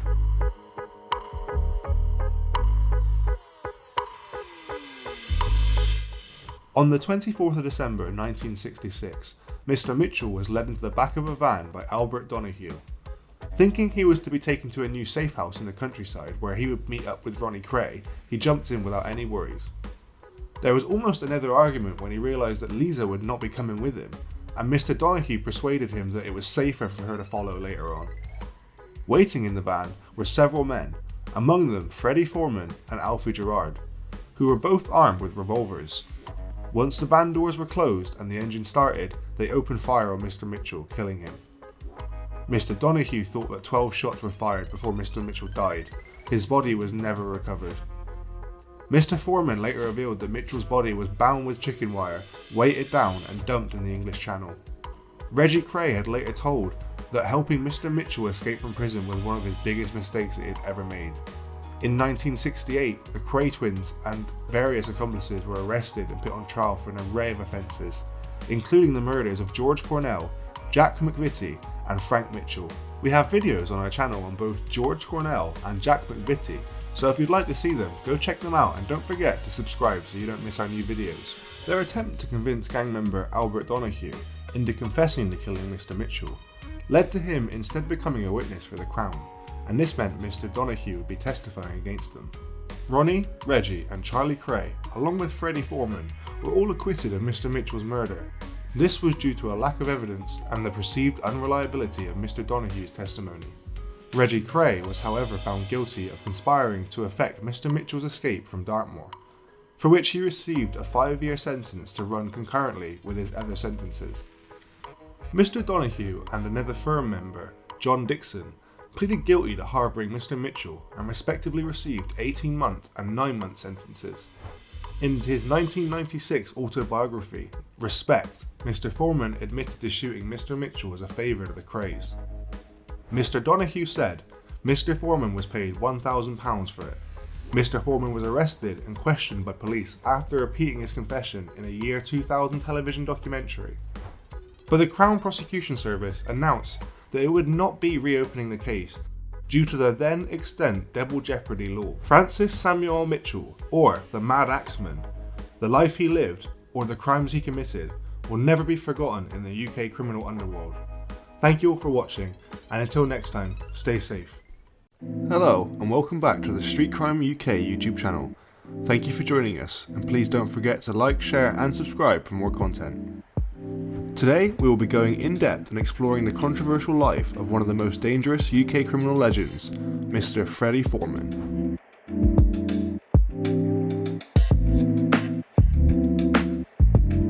Freddy Foreman was born and bred in East Side London at 22 Sheepcote Lane in a terraced 2 up and 2 down torn and tattered house. Born to an Irish cab driver who worked tirelessly to make ends meet, Foreman grew up alongside boys from the neighbouring Irish households. The entire neighbourhood resembled a torn down impoverished farm, with little to exaggerate. There were horses, chickens and plenty of pesky rats, as Freddy vividly recounts. This makes Mr. Foreman's case one parallel to the Slumdog Millionaire, from rags to riches.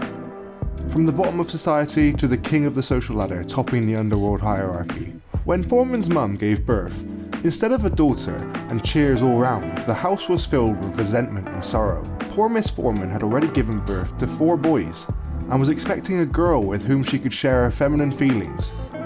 The birth of Freddy was soon to be one that not only his mother regretted, but one that many across all over the UK would mourn. Having to manage 5 kids, Freddy's father had to often work day and night, sometimes visiting the pawn shop now and then, just to earn a few shillings so that he could feed his family back home. Having been born into a poor household, crimes became normalised and became a daily part of life for Freddy. From stealing food to bullying kids in school to get their money, Freddy was inevitably introduced into the dark world due to his unforgiving circumstances. At the young and naive age of 14, he was kicked out of school for misconduct and never stepped into an educational institution after that. As Freddy became popular in the underworld scene of Britain, he earned the nickname Brown Bread Fred, where brown bread is Cockney rhyming slang for dead.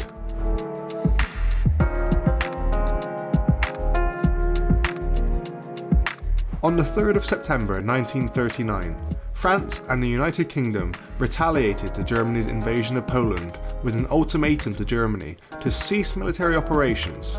After the ultimatum was ignored, France and Britain declared war on Germany, with shelling and air raids bombarding the area Freddy resided in. Two of Freddy's older brothers were sailors in the Royal Navy, and they were whipped up from their homes onto the front line within hours of the declaration of war. This soon turned out to be the key event that shaped the fairly innocent Freddy into a notorious criminal feared by young and old. Freddy was sent away to evacuate safely. With him, he brought a small briefcase and a Cadbury's chocolate to keep his sweet tooth happy. He was taken by a bus with many other kids to a street where kids were made to sit down on the floor.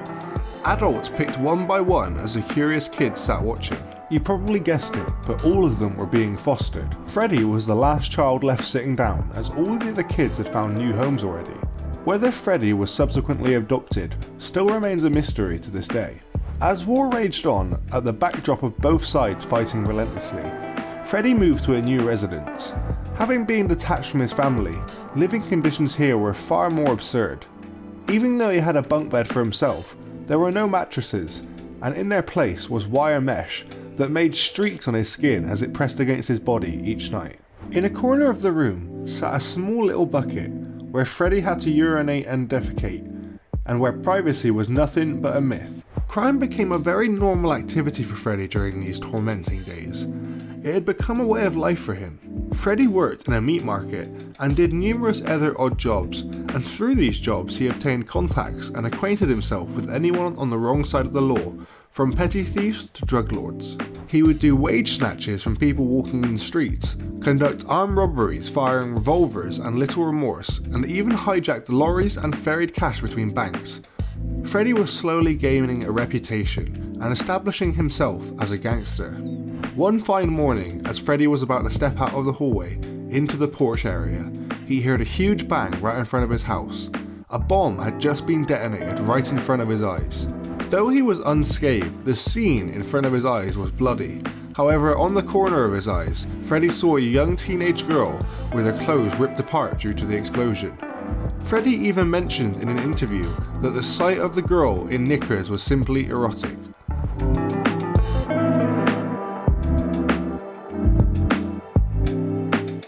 Despite the visible lust for women, Freddy was a faithful gentleman who married Maureen at a young age and committed himself to earn money to manage the household of two. Two soon became three, as they welcomed Jamie Foreman, an English actor best known for his role as Bill Sikes in Roman Polanski's Oliver Twist, as their only son.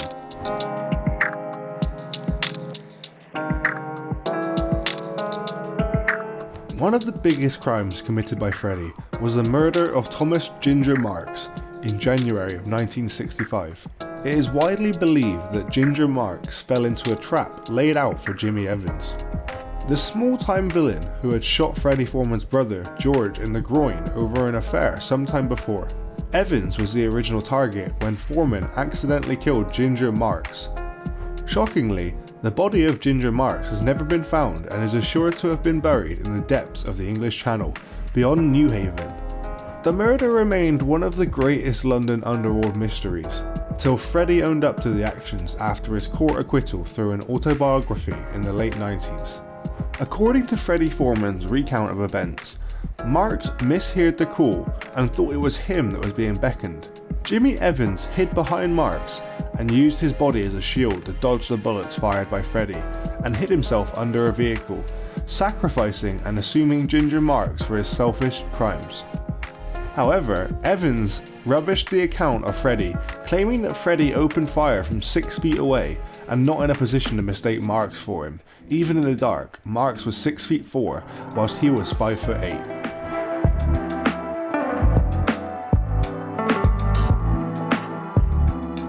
Freddy Foreman also had links to the notorious Cray twins, Reggie and Ronnie Cray. Gangsters and criminals in London looked to Freddy as a criminal, killer, executioner, and undertaker of the underworld, often being judge, jury, and executioner for all things criminal. Many who studied these criminal activities in pre-urban London are more often than not baffled why a thief with such social skills and business skills like Freddy would associate with these brainless gangster twins. McVitie worked for the Cray brothers and was ordered to execute one of their enemies for a promised sum of $1,000. However, the foe had escaped before McVitie could stab him, but instead of returning the cash, McVitie pocketed it despite having not completed the job. This was a bad move and led in part to McVitie's tragic death. On the 29th of October in 1967, McVitie was invited to a party in Evening Road on Stoke, Newington, London, with several of Underworld associates and their families. The Crays had secretly arrived at the party first and had spent an hour clearing away guests. Reggie Cray's initial plan to shoot McVitie upon entry failed. His gun jammed and instead he stabbed McVitie repeatedly in the face, chest and stomach as part of a brief but violent struggle. Freddy Foreman, longtime friend and associate of the Crays, was at the scene and assisted the twins in the disposal of McVitie's body from a boat. They say his body was dumped at New Haven, Sussex. It is in fact believed that Foreman was the mastermind behind this cunning plan to eliminate McVitie.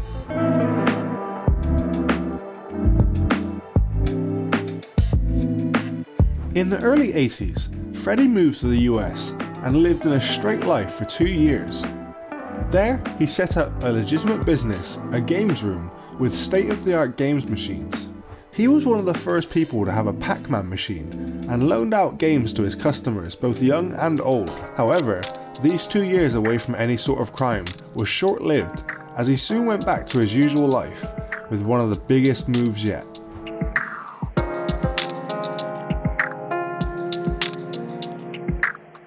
In 1983, soon after his return from America, Freddy was involved in the Shoreditch Security Express robbery, dubbed the largest cash heist in the history of the UK.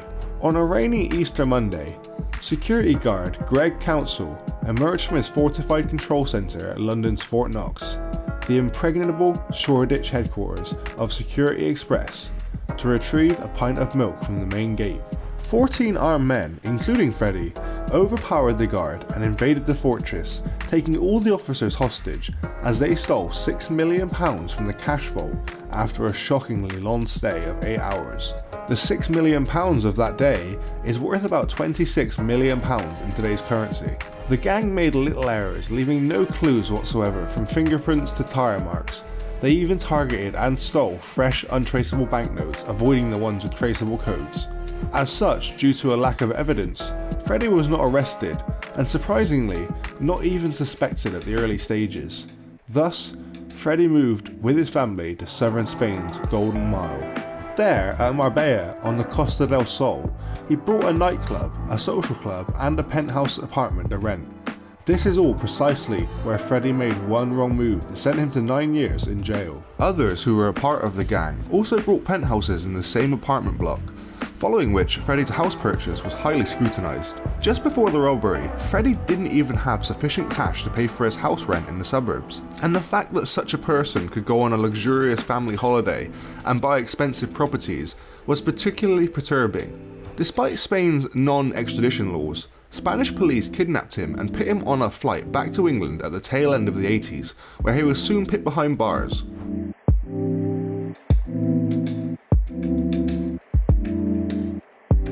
Freddy Foreman wrote an autobiography called Respect, Autobiography of Freddy Foreman, Managing Director of British Crime, originally published in 1996. Freddy Foreman's admission in this book was that he was responsible for the gangland killings of Ginger Marks and for the disposal of Jack the Hat McVitie's body along with the Cray twins, made headlines around the world.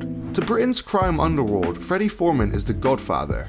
His name inspires more fear than any other. Throughout his career, Freddy has ruthlessly upheld the underworld code of conduct. Freddy's spine-chilling account of his life is a story from the inside of how some of Britain's most famous and daring robberies were committed. Of loyalty and betrayal, and above all, killing. Few gangsters have been as articulate in documenting their trade or understanding the importance of their actions. Before we leave, if you ever happen to spot the 83-year-old walking along the streets of London, don't get fooled by his age, as age is merely a number for this godfather. He's still as hard as he ever was. Thank you all for watching, and please don't forget to subscribe if you want to see more true crime content. Please stay safe,